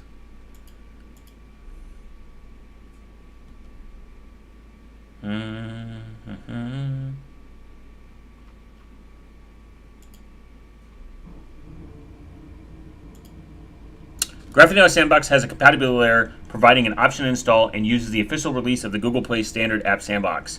Google Play receives absolutely no special access or privileges on the GrapheneOS as opposed to bypassing the app sandbox and receiving a massive amount of highly privileged access. Instead, the compatibility layer teaches it how to work with the full app sandbox. It also isn't used in the backend for OS services as it would be elsewhere since GrapheneOS doesn't use Google Play even when installed. Simple. Since the Google Play apps are simply regular apps on GrapheneOS, you install them with a specific user and work profile, and they're only available within that profile. Only apps within the same profile can use it, and they need to explicitly choose to use it. It works the same way as any other app and has no special capabilities. As any other app, it can't access the data of other apps and requires explicit user consent to gain access to profile data or the standard permissions. Simple. So they cannot just talk to each other for no reason. This guy thinks like fucking NextDNS is like this magic thing. It's just giving him all this information. Apps with the same profile can communicate with mutual consent, and it's no different than Sandbox Google Play. Sandbox Google Play is closer to be fully functional and provides a near complete compatibility with the app ecosystem depending on the Google Play. Only a small set of privileged functionality, which haven't yet been ported to different approaches with their compatibility layer, is unavailable. Some functionality is inherently privileged and cannot be provided as a part of the compatibility layer. The vast majority of Play Service functionality work perfectly, including dynamic downloading, update, modules, etc. Our compatibility layer includes full support for the Play Store. The Play Store services are fully available, including in-app purchases, Play asset delivery, app content, license checks. It can install, update, uninstall apps, blah, blah, blah. Super easy to understand. Sandboxed.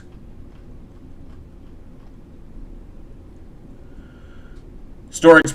It's not hard to install GrapheneOS either. The guy's acting like it's a fucking, it's literally a web installer. A blind, autistic French person could install GrapheneOS. Blind, autistic, and French. See you guys. I got to run. Have an awesome stream. Thanks, Code. Appreciate you stopping by. I hope you have a good rest of your day, man. Don't worry, guys. We're going to get into the meat and potatoes after this. I'm getting irate from this video.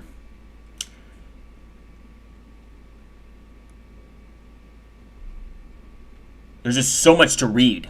See a code? That I should be writing notes to make this easier. With Joplin! Maybe frequent asked questions. What connections do the OS and bundle apps make by default? By default, GrapheneOS only makes remote connections to GrapheneOS services and the network-provided DNS resolvers. There aren't any analytics telemetry in GrapheneOS. The only information revealed to GrapheneOS servers are the generic device models such as the Pixel 7 Pro and the OS version, which are necessary for attaining updates. That's understandable. The default connections are provided by the OS apps with updates, and the system clock check each network connection for internet connectivity. Download a global database does not vary based on location, which predicts satellite locations when using location, and obtain attestation chain signing for keys and the hardware key store needed for the hardware-based attestation feature. Make sure to read the other connections sections below this one too, which covers non-default connections triggered by having a certain carrier, having apps installed, etc. GrapheneOS system update apps fetch metadata from the release channel.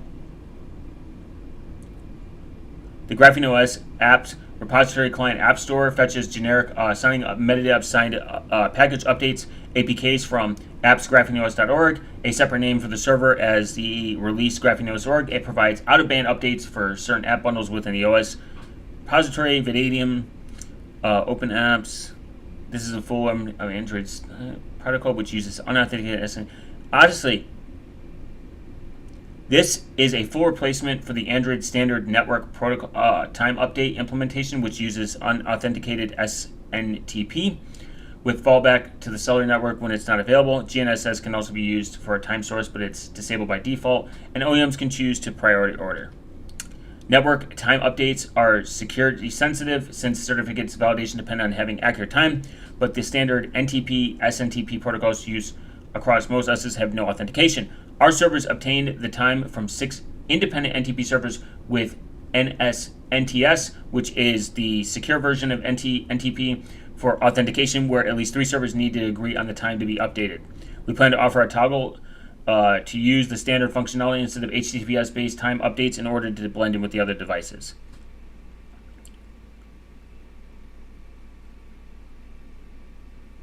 Changing the standard Google servers will use the, by default, GrapheneOS servers are used via follow URLs. Changing to the standard Google server will use the same URLs used by the Android open source project, stock Android, along with the vast majority of other devices, blending in with billions of other Android devices, both with and without Play services. This is good for OPSEC because it's like picking one person out of 6 billion people. So who cares?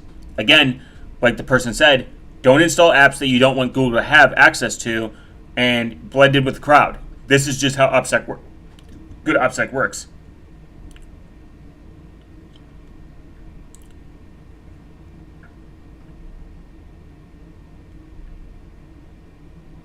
GrapheneOS queries DNS resolver for random string DNS total DNS check GrapheneOS by default. The previous section is an exhaustive list of all the default connections made by a fresh GrapheneOS installation. Using a carry installed apps and changing configuration can enable additional connections. This section aims to be the case. What is it? I mean, it's an exhaustive list. It's a lot.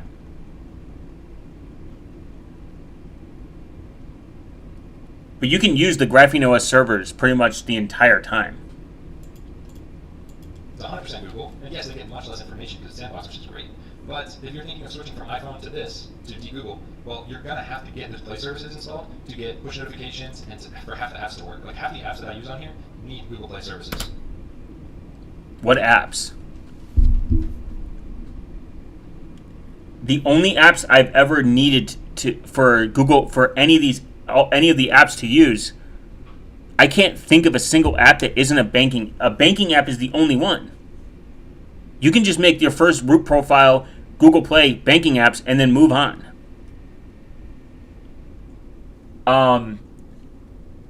This is why I love Tutanota, and this is an exact reason why.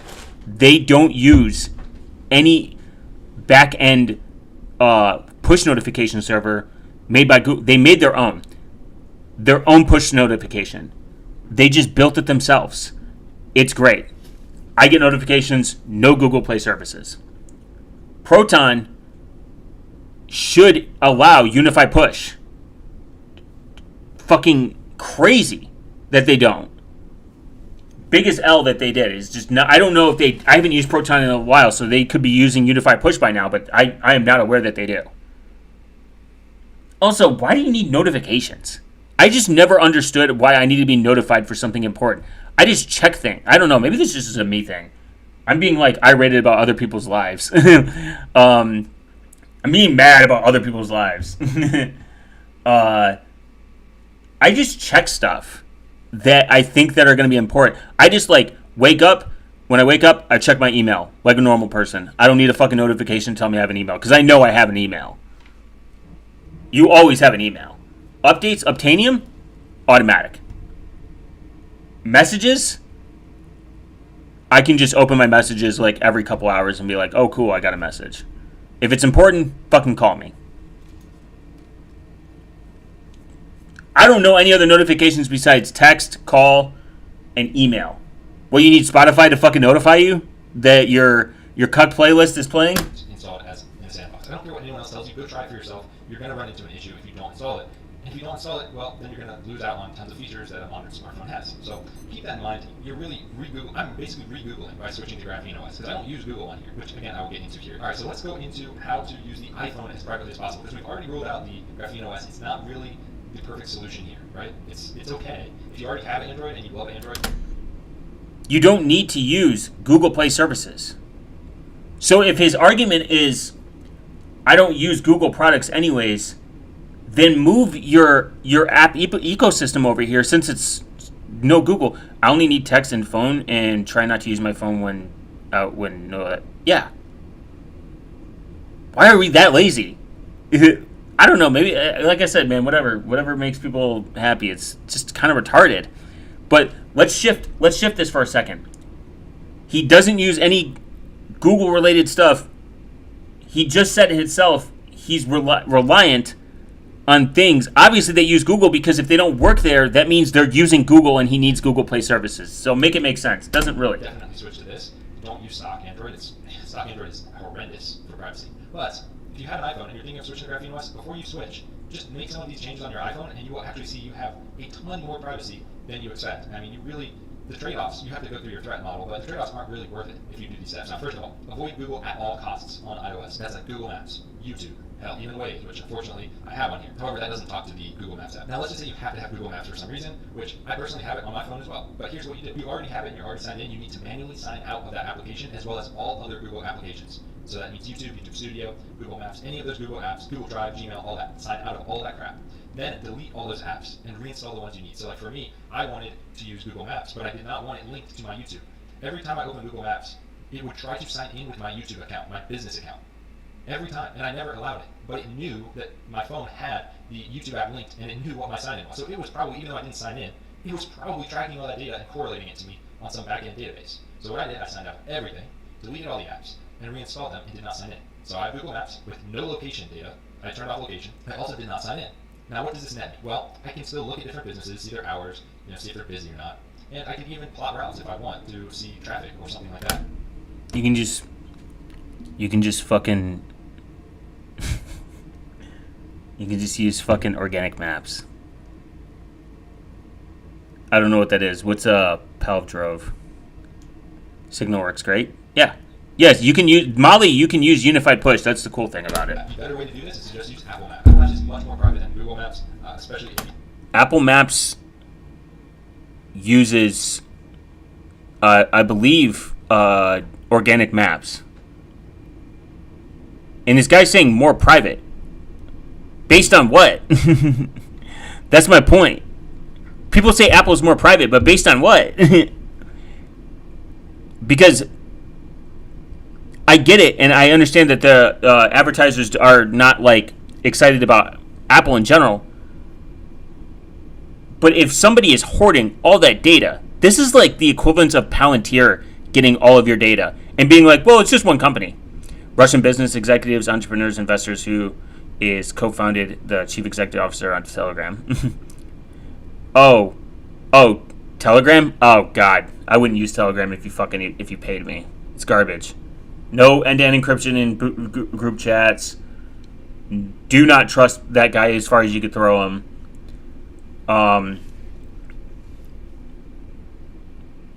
Yeah, no thank you. Telegram's just people use it as a social media site too. Yikes.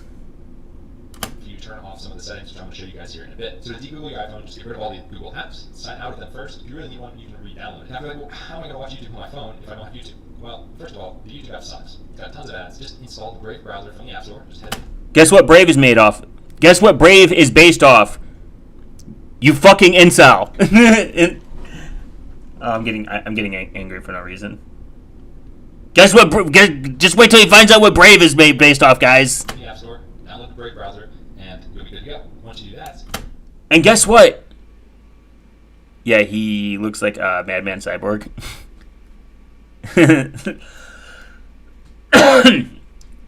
When you're using Safari, it doesn't matter which browser you use. I believe that it still uses, Chrome. Guess who owns Chrome? you can block ads, go to YouTube. It can even run in the background for you. It's much better than the YouTube app. Next up, always use a VPN on your iPhone.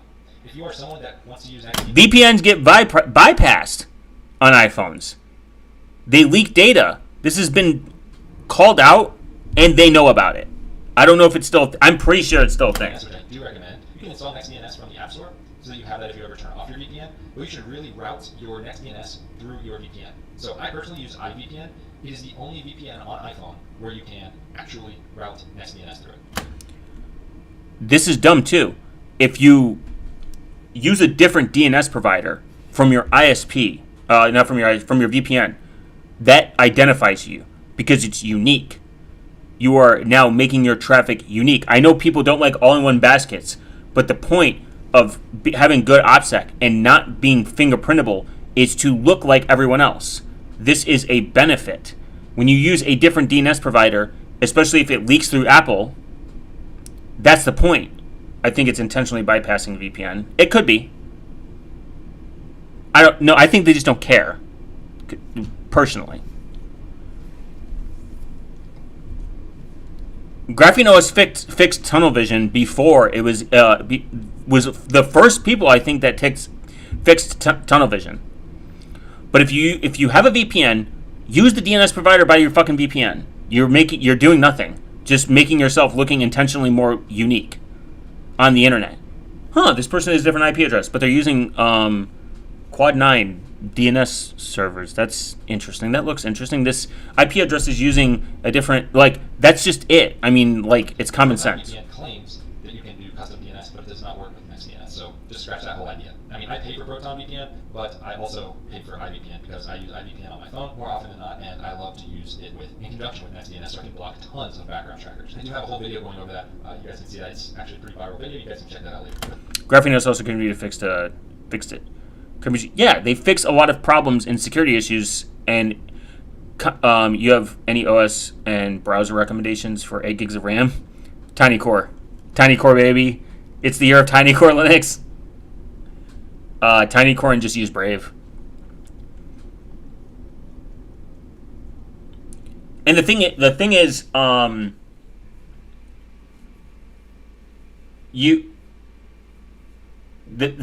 thing is, there are so many other identifiers that give off that you're not exactly where you are. It comes down to your habits.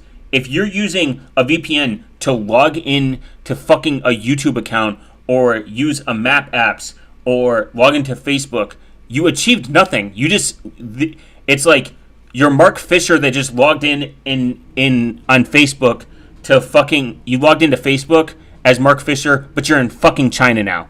Congratulations. That's the point. The only good thing about VPNs is they block ads. They're good at ad blocking. And you can, I use Brave for YouTube and Vidadium for everything. Yeah, Vidadium is great. It's secure. It's probably one of the best browsers you can get. Your web view needs to always be, obviously, update your web view.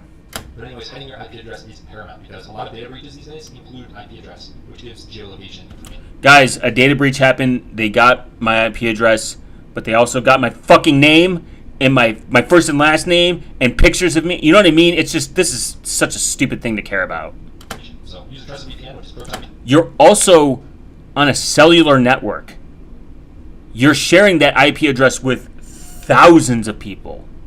Most of the time it's IPv6. I use Brave for Pornhub, as you should.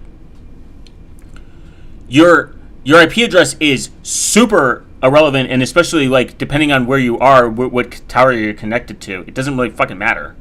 It's a general location. It's a general geolocation. Oh no, you found out I lived in a state with like 600 million people. Not a good thing, but not literally not the worst. There's far worse that could get leaked, like your fucking credit card information, your username, your passwords, because you use a shitty site that has poor security. I mean, quite literally a redonkulous thing to even care about. I think people overestimate the IP addressing thing. This is just some person that seems like they. VPN, iVPN, or Molvan VPN. Those are the 3 trusted VPN providers. Next up, remove all meta apps. That's Facebook, Facebook Messenger, Instagram. Remove them from your phone. Now, I've actually been testing something out here. I have Instagram installed from the App Store, and I also have the web app. So I just added it to my home screen, and this actually works very well for most things. So if you I mean, Apple killed fucking progressive web apps. have to have Instagram for some reason, maybe you have a business, install it from Safari. So go into Safari, hit add to home screen, and it'll make a little icon. When you tap on that icon, it will basically pull up Instagram. Like it's almost identical to the actual app, but it has Weeble on his phone. I check the GrapheneOS App Store daily for updates and the 3-dot sections for WebView, as you should. You have much less control over what they can track you with. So, but get rid of Facebook apps. Yeah, but you're still. The thing is, I agree that progressive web apps are better for privacy because they're not constantly running. In a sense, to collect data, but again, you need to give complicit consent. And I thought Apple, backing up to what he said, I thought Apple doesn't run when it's in the background, so why does this even matter? You know what I'm saying? Make it make sense. Apple doesn't do anything. Once the apps are closed, they do nothing. So why do you need a progressive web app? Just trying to think. I'm trying to think logically here. I'm trying to be charitable. Together if possible. Speaking of browser, you need to be able to block ads in your browser. Otherwise, this will mostly defeat the purpose. You can do this quite easily with AdBlock Pro right here and AdBlock. Brave already does this. Jesus Christ. Both of these will block advertisements for you, and you can enable these in Safari, and it really does clear up every ad. Like, I don't see ads anymore on Safari. I use both of these. On top of that, I've also used Stop the Madness Pro. I highly recommend looking into that. It has a ton of customization as well, which you guys can take a look at, but it will block a ton of crap. Now, of course, these are in no particular order, but you need to. Now he's just giving a bunch of third-party apps, like, access to him. It's like adding extensions to your browser at this point, which makes you look unique. Turn on advanced data protection if you have an iPhone, okay? This is a good thing. This is actually the only good thing Apple's done, by the way. It's stupid that it's not on by default. I think it should be on by default. This is the killer feature of the iPhone that most people don't even know exists. This encrypts pretty much everything, and it's end-to-end encrypted. Except for email and something else. Email and something else. This means that not even Apple can get to your data, so this means also if you ever need to reset your password, you better have a recovery contact or a recovery key written down. But it walks you through all of that. You guys can see right here, I do have advanced data protection turned on and turned off access iCloud data on the web. That is how you want to have your setup. It encrypts. Just use it and exit. No, ma'am.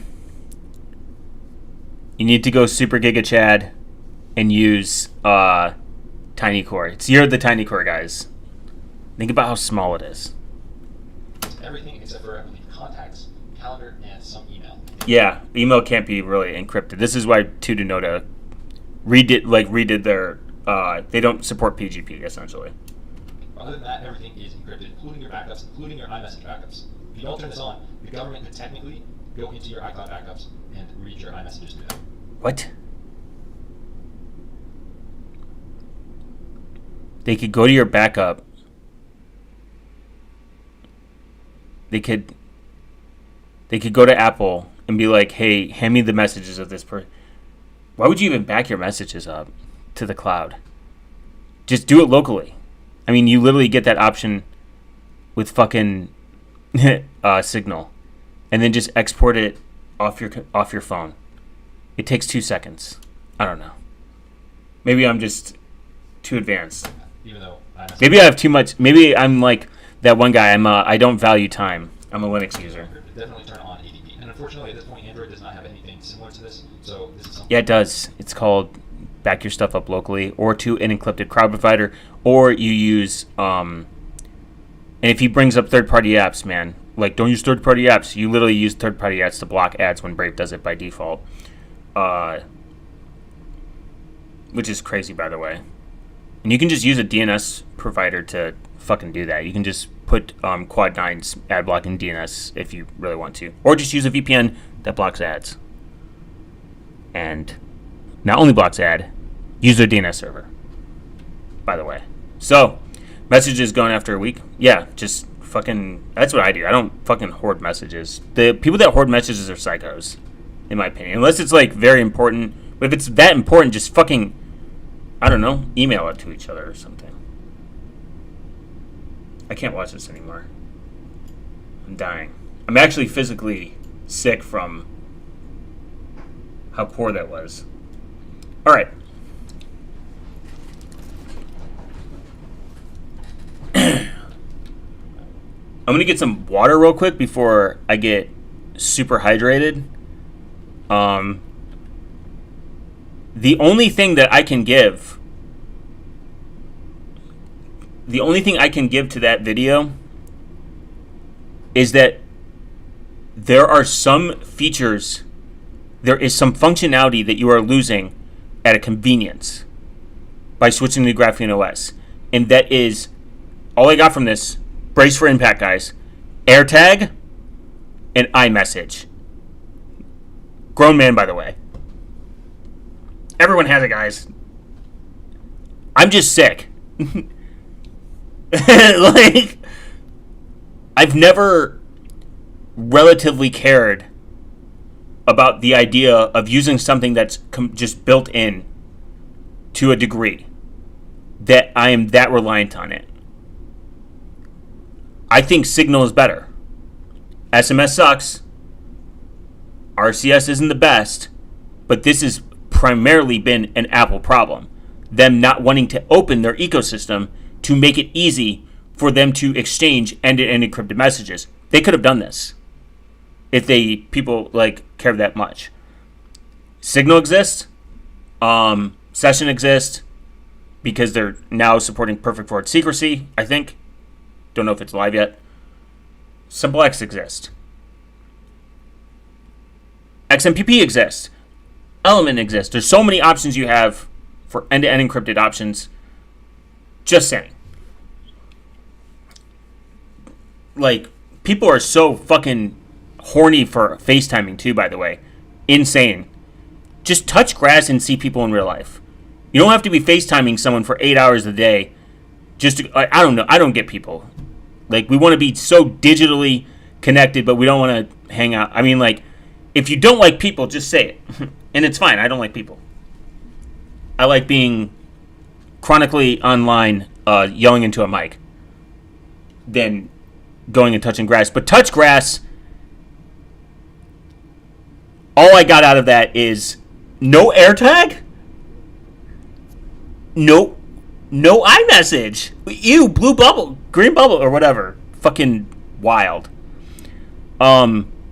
The hate on, like, how a community talks to each other in a fucking chat room is insane. And gay, honestly. In every level. And I think it's embarrassing to even care about that. That was a red flag to me, guys. Grown man, by the way.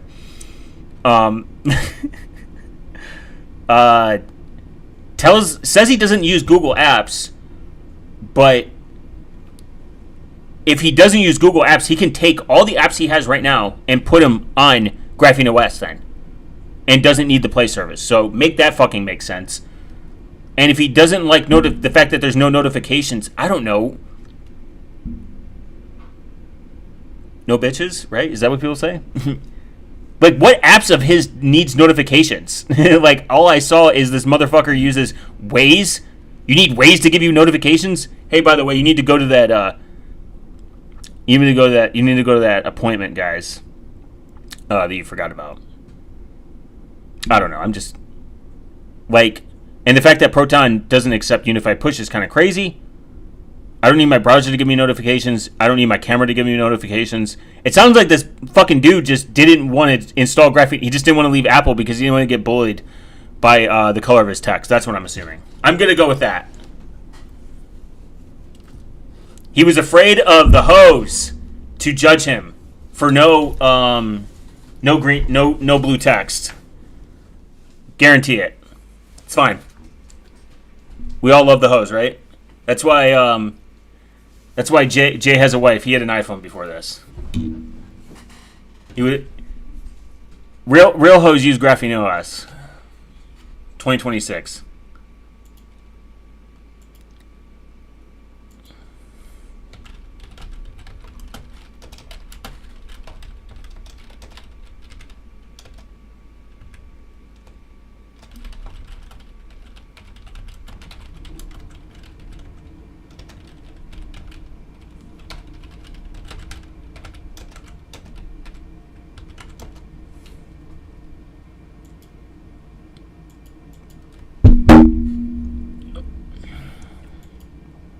Just saying. Okay. Where was I? Hello, green bubbles. Yeah. It's Android's green bubbles, right? I forget which color it is. They're like, oh no, your color bubbles. I'd be damned to give a shit. I'd be damned for someone to shame me too. I'd be like, I'm a grown man, by the way. Do not give a fuck. I should write a satirical. I want to write a satirical blog on this. Honestly, like, guys, I need to do it. I need to do a poll on my channel later. Should I write a satirical GrapheneOS post? Guys, the 10 out of 10 Latina Thotty rejected me because I run GrapheneOS. Here's my story. Why you shouldn't run GrapheneOS. The 10 out of 10 thick Latinas will not indulge in your green bubbles, guys. You should get an iPhone. Guys, find my iPhone doesn't work. I don't want to lose my expensive backpack.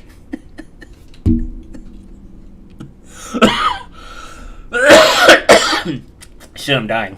That's a funny one.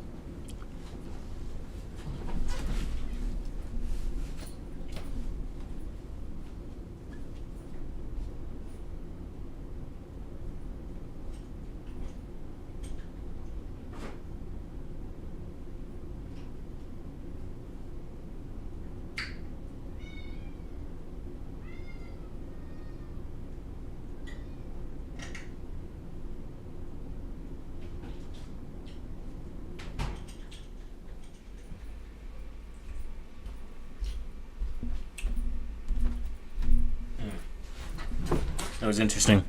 The images were bad quality. Android to iPhone. That's because of compression. Apple compresses stuff on purpose or something like that, from what I remember. If I remember correctly. Signal fixed all that so I could text my iPhone family. Yeah. It was never an Android problem. It's the way images were compressed. That's embarrassing. Like that, it's like that. Because it's like you guys could make this a more secure environment, but you choose not to. Another point is he acted like GrapheneOS was hard to install. It's literally a web browser install. It walks you through it. Can you read? Oh, you can? Can you plug in a USB cable? Oh, you can? Can you download something? Oh, you can? Can you hit the word install? Done. Simple. I mean, it's just a bad take. It's just like, all I got from it is, I love Apple. That's fine, bro. But you didn't really attack anything besides the community and Apple not having an Apple product equivalent on Android, which is a weird thing to do. It wasn't really being even like, should you switch from iOS to GrapheneOS? You need to understand that you don't have to have any Google Play services. And if you don't have banking apps on your phone, then you can even go even further. And when you tell people to install Brave but you don't want to use Google is kind of crazy. And it just shows me that you literally honestly don't know what you're talking about. And that's fine. I don't know what I'm talking about either. I'm retarded. Just saying. It's a weird thing. It was easier than XDA step by step to add a new OS. Literally the easiest thing I've done. When I first installed GrapheneOS, it was fucking via command line because I thought I was a boss. And it was still easy via command line. But the web's installer was even easier. I had a person who I switched to GrapheneOS from an iPhone, by the way, who was allergic to the command line. I also switched them to Linux. ROM. LOL. I switched them to Linux, and they're allergic to the command line, which is fine. And I showed them how to install GrapheneOS I even installed GrapheneOS with my phone via GrapheneOS.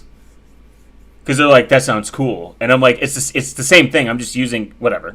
But I did it. I did it for the homie. Which was kind of funny. And they didn't have any problems. I don't think they even installed Graphene. They even installed Google Play services. And I believe the only issue they had was, I think it was something very esoteric, and they fixed it. They figured it out. It was an esoteric app they needed to work, and they got it to work. Like, and then if you that worried, again, progressive web apps. Progressive web apps have some good implementations via battery, like it'll if it is running in the background via battery life, via like it'll save battery life, and your browser might have some better outcomes with anti-data collection, but you are now entrusting that your browser is secured properly. So again, it's a nuanced thing. It's very nuanced.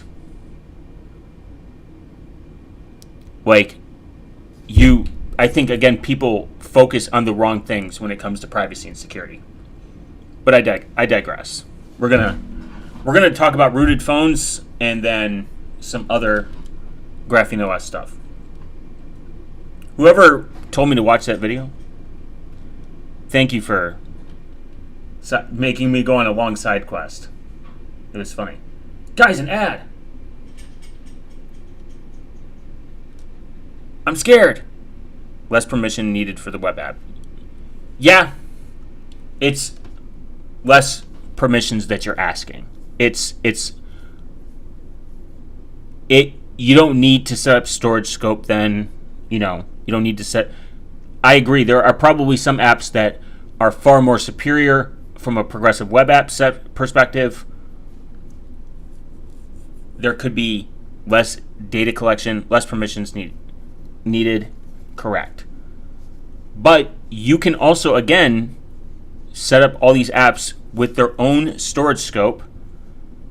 It doesn't matter then. And remember, they have to ask for explicit permission.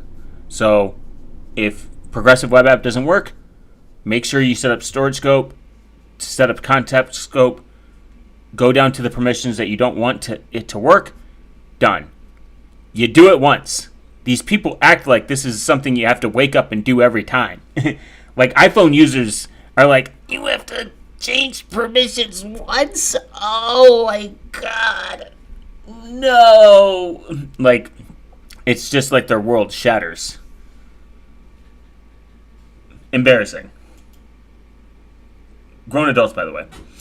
Anyways, so Android has been around for over a decade, with the OS steadily gaining maturity over the years. Founded its way down to the best smartphones. Already gay fucking blog. Oh, it's Android Authority, so that makes sense. The word root is a word you commonly hear in the Android modding community. In a nutshell, rooting means that you're acquiring root access, which in another way is saying you have higher level permissions to carry out special actions than you ordinarily could not. Android already allows plenty of customization and flexibility in setting up their phones, but if you want total and close absolute control to the OS, you would need root access. Rooting Android phone grants you a super user access, letting you perform administrative level tasks such as removing system apps. You don't need to root your phone for this, by the way. Surface hitting features and more.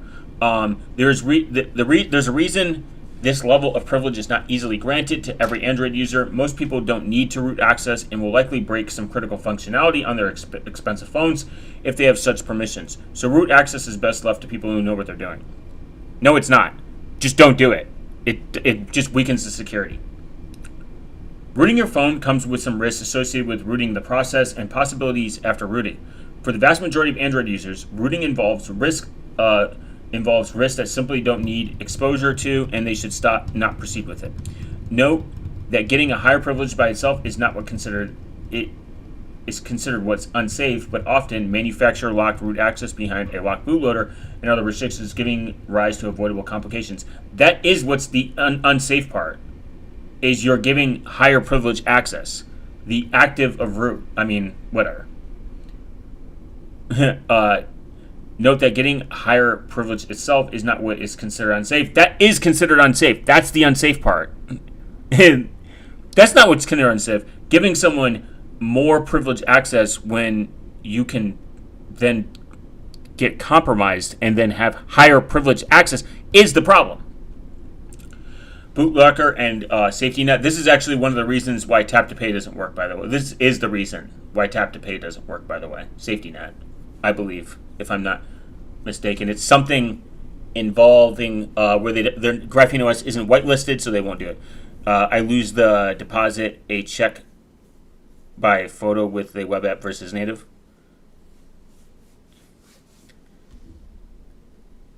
I lose the deposit a check. You lose the deposit a check by photo with the web app versus native. That's kind of gay. You should be able to do that regardless. Who the fuck still uses checks? What are you, 60?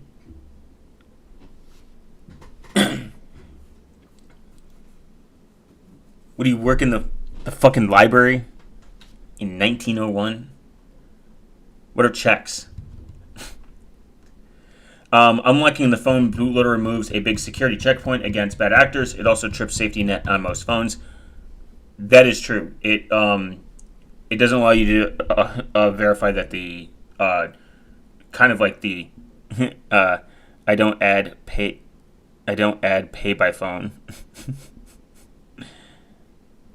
You gonna do a MoneyGram too with your Telegram? Do you have a Telegram in your house? Morse code. Tripping knocks. Some phones like Samsung Galaxy smartphones come with hardware fuses. Once you unlock your bootloader on these phones, you trip knocks and the hardware fuse. Your tripping will permanently and irreversibly disable certain functionalities such as the Samsung Play and Secure Folder. Interesting. Post-root, once you have root access, there are a plethora of changes you can make to your phone that has the potential of breaking critical functions. In worst-case scenarios, you can break your device, i.e. do irreparable damage to the system to the point the phone does not start anymore and cannot be fixed easily. I don't think anyone can brick their phone really in today. I thought I bricked some stuff before, and it's almost nearly impossible. I've never bricked a device. It's kind of hard. So I'm taking this with a grain of salt. Maybe not every vendor's the same, but I do a lot of firmware flashing. I flashed the wrong firmware on a mesh LoRa device, and people were like, Cash App, but no tap to pay. I keep NFC off. Yeah, there's no real. I use NFC for YubiKey for a long time, but I switched to Nitro Key because it's completely open source and based on Rust. So but YubiKey that's why I used NFC. What can you do with a rooted phone? Once you have root access, blah blah blah. The biggest reason it pushes a lot of people into rooting their phones is bloatware. Phone manufacturers can continue to bundle unnecessary apps, powerful automation. For more power users, rooting phones opens automation through apps like Tasker. You can create remote camera triggers and even have voice-activated camera. You could do this now. I've used phone automation without rooting my phone. Reliable backups. The big reason was rooting back in the days is it has shrunk in significant ever since with robust Android to Android migration. But even now, if you want to rock solid backups, you need apps like Swift Backup and Titanium Backup. What? Just fucking. I use Rust, by the way, based. As you should. Rust OS when. Just back up your shit to a fucking flash drive. Is like your apps, what apps data do you need? I'm like looking here. I'm like your notes. You can back up to there. Slack. I don't know why the fuck. I think Slack's on the server side, anyways. Your messages. There's apps to do that. You just back up everything on a flash drive. While you can customize Android a lot without root really opens up the possibilities of what you can do. Some mods like Ambient Music mod brings much loved pixel features to non-pixel phones. Requiring root for one of the settings like Live Boot is an app that outputs your logcat as a boot animation. That would be the only thing I could see. If I could change the boot animation from the GrapheneOS logo to a dancing cat, I would fucking love that. GrapheneOS, if you ever watch this or ever see this in the future, please add an option for a dancing cat instead of the GrapheneOS logo. That would be based. There's also Repainter that brings customization and dynamic material. You theming to any Android 12 and device above, and that's just scratching the surface. Remove ads. You can just... While removing ads per se does not require a rooted Android phone, you can remove ads completely with the hosted file modification that apps like AdAway can easily do. You can just fucking run an ad blocker. Chill. Enable hidden features. Root allows you to apps like Root Activity Launcher, which lets you start activities within an app that the developer has developed and shipped but not has yet enabled. Cool. Can a rooted phone be unrooted? Are rooted devices illegal? What kind of question is this? I want the Pac-Man start gift. That'd be kind of sick. GrapheneOS, if you're watching, please just take all your development money and just put it into us, allowing have us custom booted logos. Allow me to pick my logo. I want it to be the Doom guy for no reason.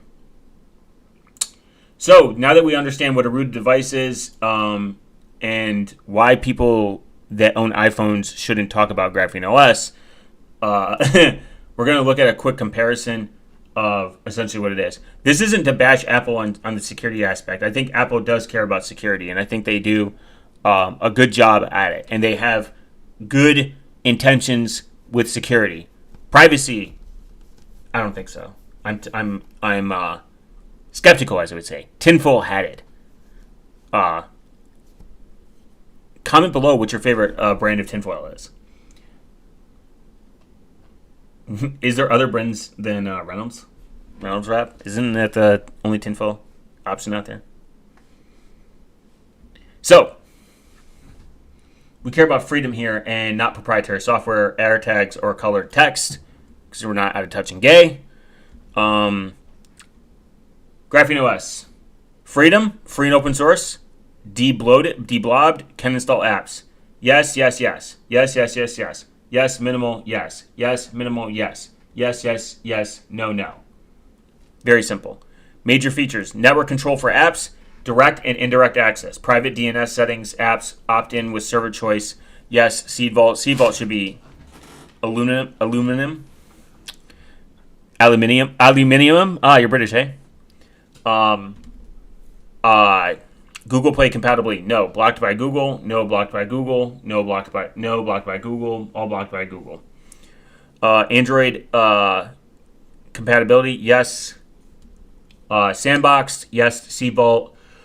Opt-in with server choice. You actually get to choose between the GrapheneOS server and the Google server. One collects less data than the other. Which one are you going to choose? Private DNS setting, yes. Using micro G location, micro G, you know the. And then no. The Android open source project is what Lineage is based on. They have Seed Vault, RCS support in Google Messages, yes, they do. The Brit version I like, but no, I'm American in Florida. Unfortunate. Florida man, but in real life. It just sounds hot. Florida always wants to do something weird.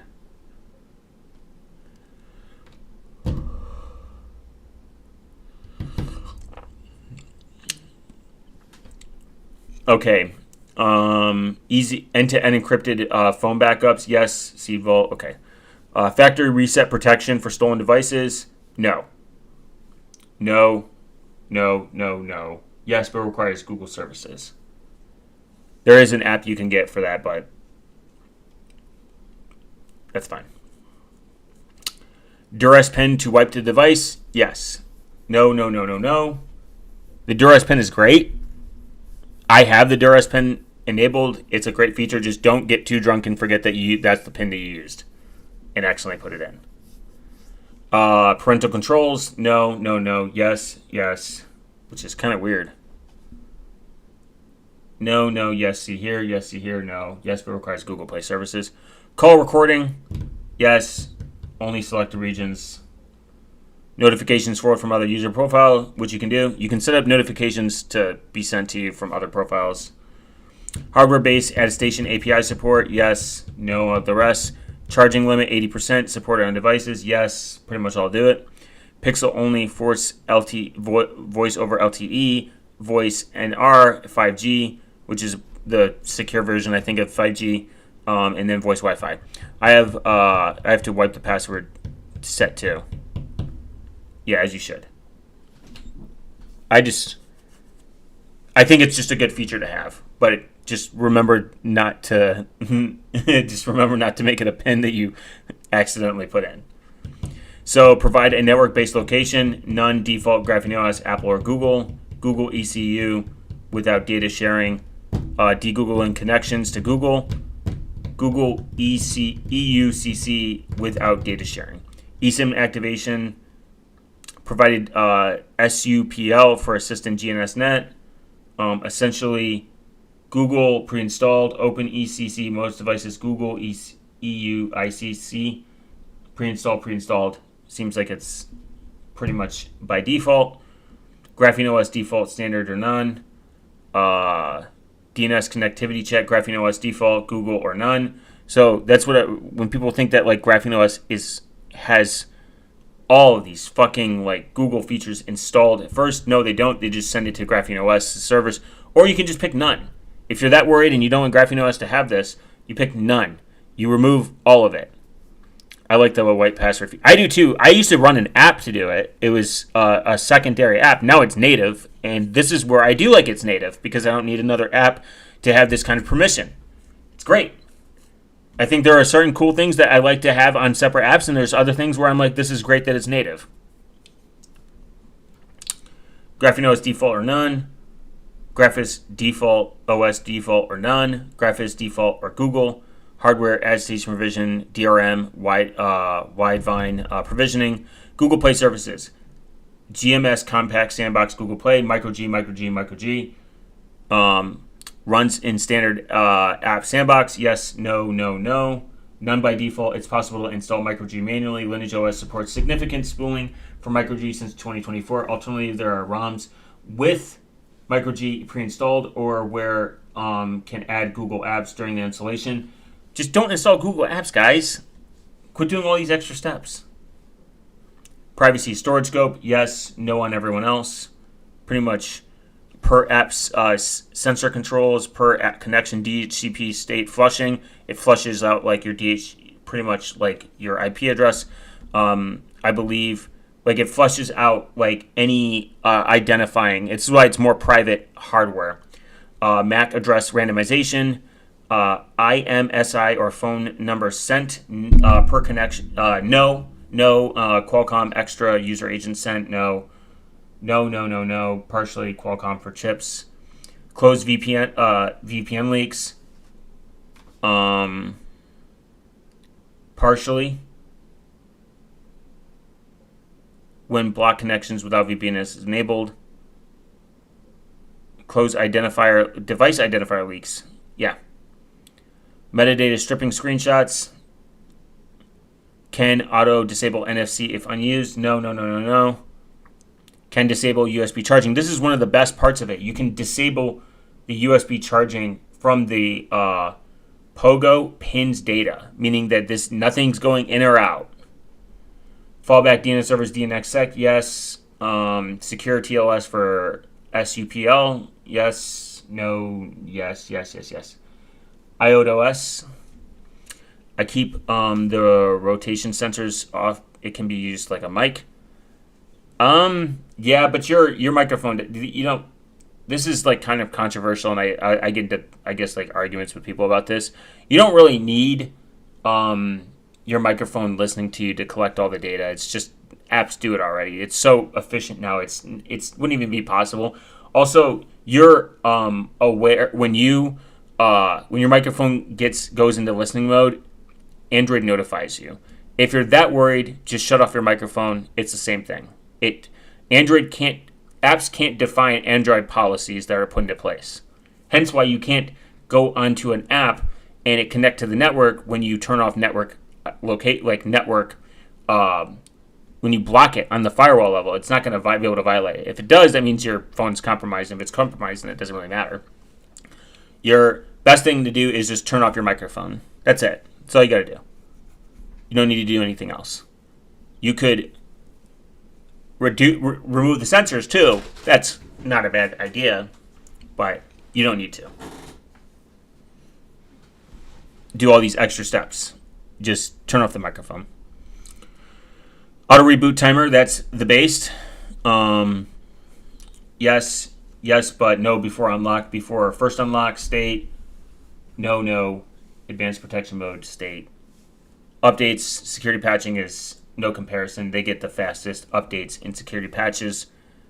Samsung is pushing Gemini ASLOP in every app. That's true. Welcome back, Code. The thing is, a lot of these things is you have to take with a grain of salt on what I just recommend people, if you want to look at this yourself, just read it and come to your own conclusion. I'm not here to tell people what people to do. I'm only a guider, but when you see a lot of no's and the fact that a lot of this stuff touches Google, even though they're touted as de-Googled options, and they still touch Google a lot, you have to remember you are entrusting these software companies to also care about security and make sure everything is updating as possible. It's kind of embarrassing. GrapheneOS is a huge rabbit hole. It's a deep one that I read not just just on their FAQ. I read on their forums. I go to the Android open source project, itself and read it, I mean, it's a no-brainer. I listen to developers that are educated about this and explain complex topics in an easy manner, just like how the IPC works, the inner profile like connectivity. It exists. It's kind of just built into the system, and it's a mutual share. And if it wasn't a mutual share, it would just do it anyways. It doesn't matter. So just don't trust the app at the end of the day. I think that's an important thing to understand. And I think people make GrapheneOS like it's like they're trying to be this anonymous company when they're really not. They're just trying to make a good, secure product that has the benefit of privacy on the back end. That's not really a complicated thing to understand. And most importantly, if you don't want to use GrapheneOS because it doesn't fit into your lifestyle, that's understandable. But to make some claims about it is, I think, where a lot of people get misled and they don't actually go do their own research. Just like apps sharing information about them, just because you see information being crossed in the background at a DNS, quote unquote, looking at the traffic, that doesn't mean anything's happening. Because you, again, have to understand, and you should read on how GrapheneOS uses the built-in Android firewall, ad blocker, or however you want to call it, network blocker. You want to how it handles it, so it doesn't drain your fucking battery. So that kind of makes sense. Why, when I open up the app, the app probably tries to make a connectivity check to, hey, is the internet working now? Oh, it's not? I'm going to stop. And I tested it. I looked at it. It doesn't, it's just how apps behave. For all we know, Apple's apps could be making connections in the background, and we don't know that. They can make them hidden. I mean, you could get even as low as Wireshark if you have a way to do it and be able to kind of like see what connections Apple is doing in the background. It could be making tons, and you don't know. You know, I don't have an iPhone, so I can't test this. And I'm not going to buy one to test this theory. I would actually like to see someone with an iPhone, like just in general, like if they just don't open up their apps, do they make connectivity checks, or just like sniff around, like is ways like, oh, I'm just going to phone home real quick. I'm supposed to every like XYZ, every like couple hours. I'm supposed to just make sure that the servers are up. Oh, they are cool. That's all it might be. It might not transmit any data. I don't know. I think it's kind of a silly thing for people to care about, because just because something's active in the background doesn't mean it's important. It's important or useful. If that makes sense. From my perspective, I don't know. That's just how I view it. You really can't fight people on it, because it's, people are going to have their own opinion anyways, in general. And I think the best thing you said is, yeah, if you're using stock Android, you're better off using GrapheneOS. And I even say that, like, if you don't know what to do, get an iPhone.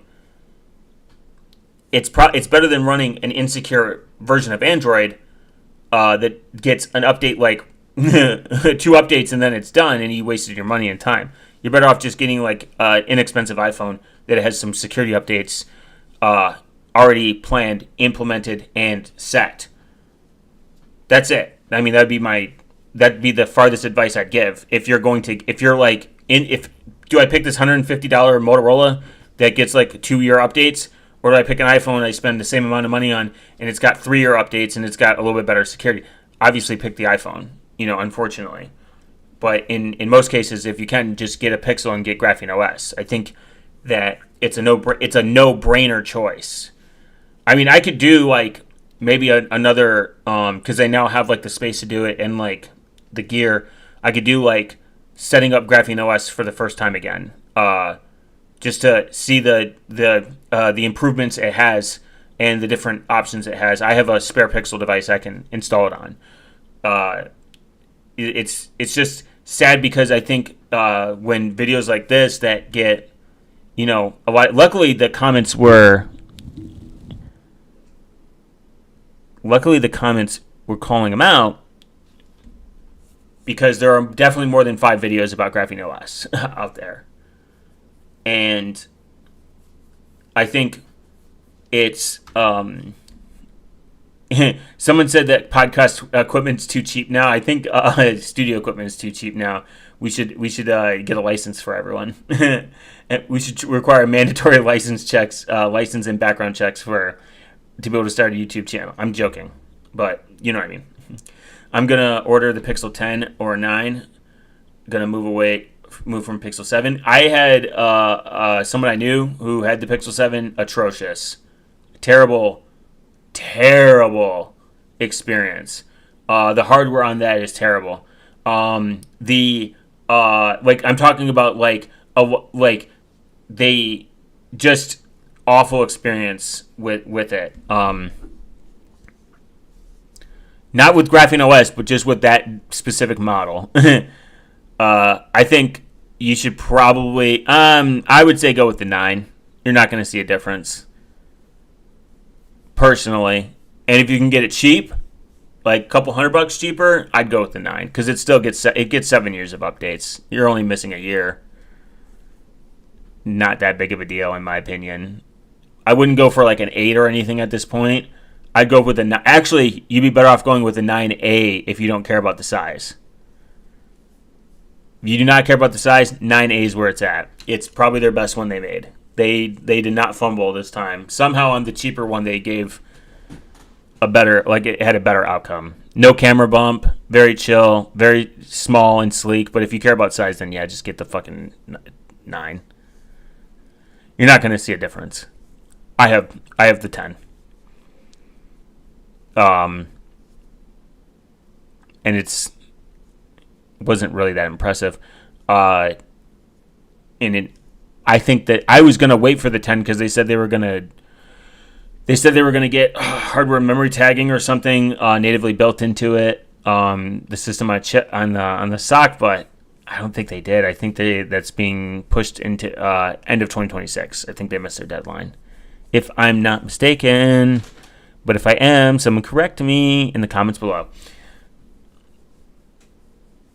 All right, guys. There possibly will be a part 3 of GrapheneOS because this distracted me. I love the 7 Pro with the graphene and thanks. It'll be graphene as soon as I can. I wanted the mag part. Oh, you can get the mag part on. Oh, if you want the MagSafe, then I think that you can get it on the 9. I have the 9 Pro XL. No regrets. The 10 just took longer to port because of some Google. There is some criticism with Google having so much control and making it difficult for GrapheneOS. I agree. I don't think their project's going anywhere, though. I think that it would be if they survived from Copperhead and they've been around this long, I don't think they're going anywhere. I really don't.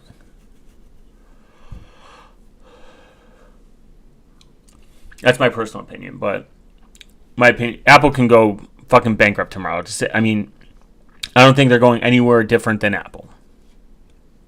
A lot of people rely on GrapheneOS. But guys, I've given you an hour and 30 minutes of my life. 2 hours and 30 minutes of my life. There will be probably a part 3. No distractions this time. Maybe more information grabbing that I can bring along with my notes. And definitely dive deeper into more GrapheneOS related topics and like how operating systems work. I think is a really interesting thing to thanks for the I'll be back. Yeah, I hope so, man. I appreciate you stopping by. I appreciate everyone that stopped by, commented, and stayed engaged with the video. I I appreciate y'all.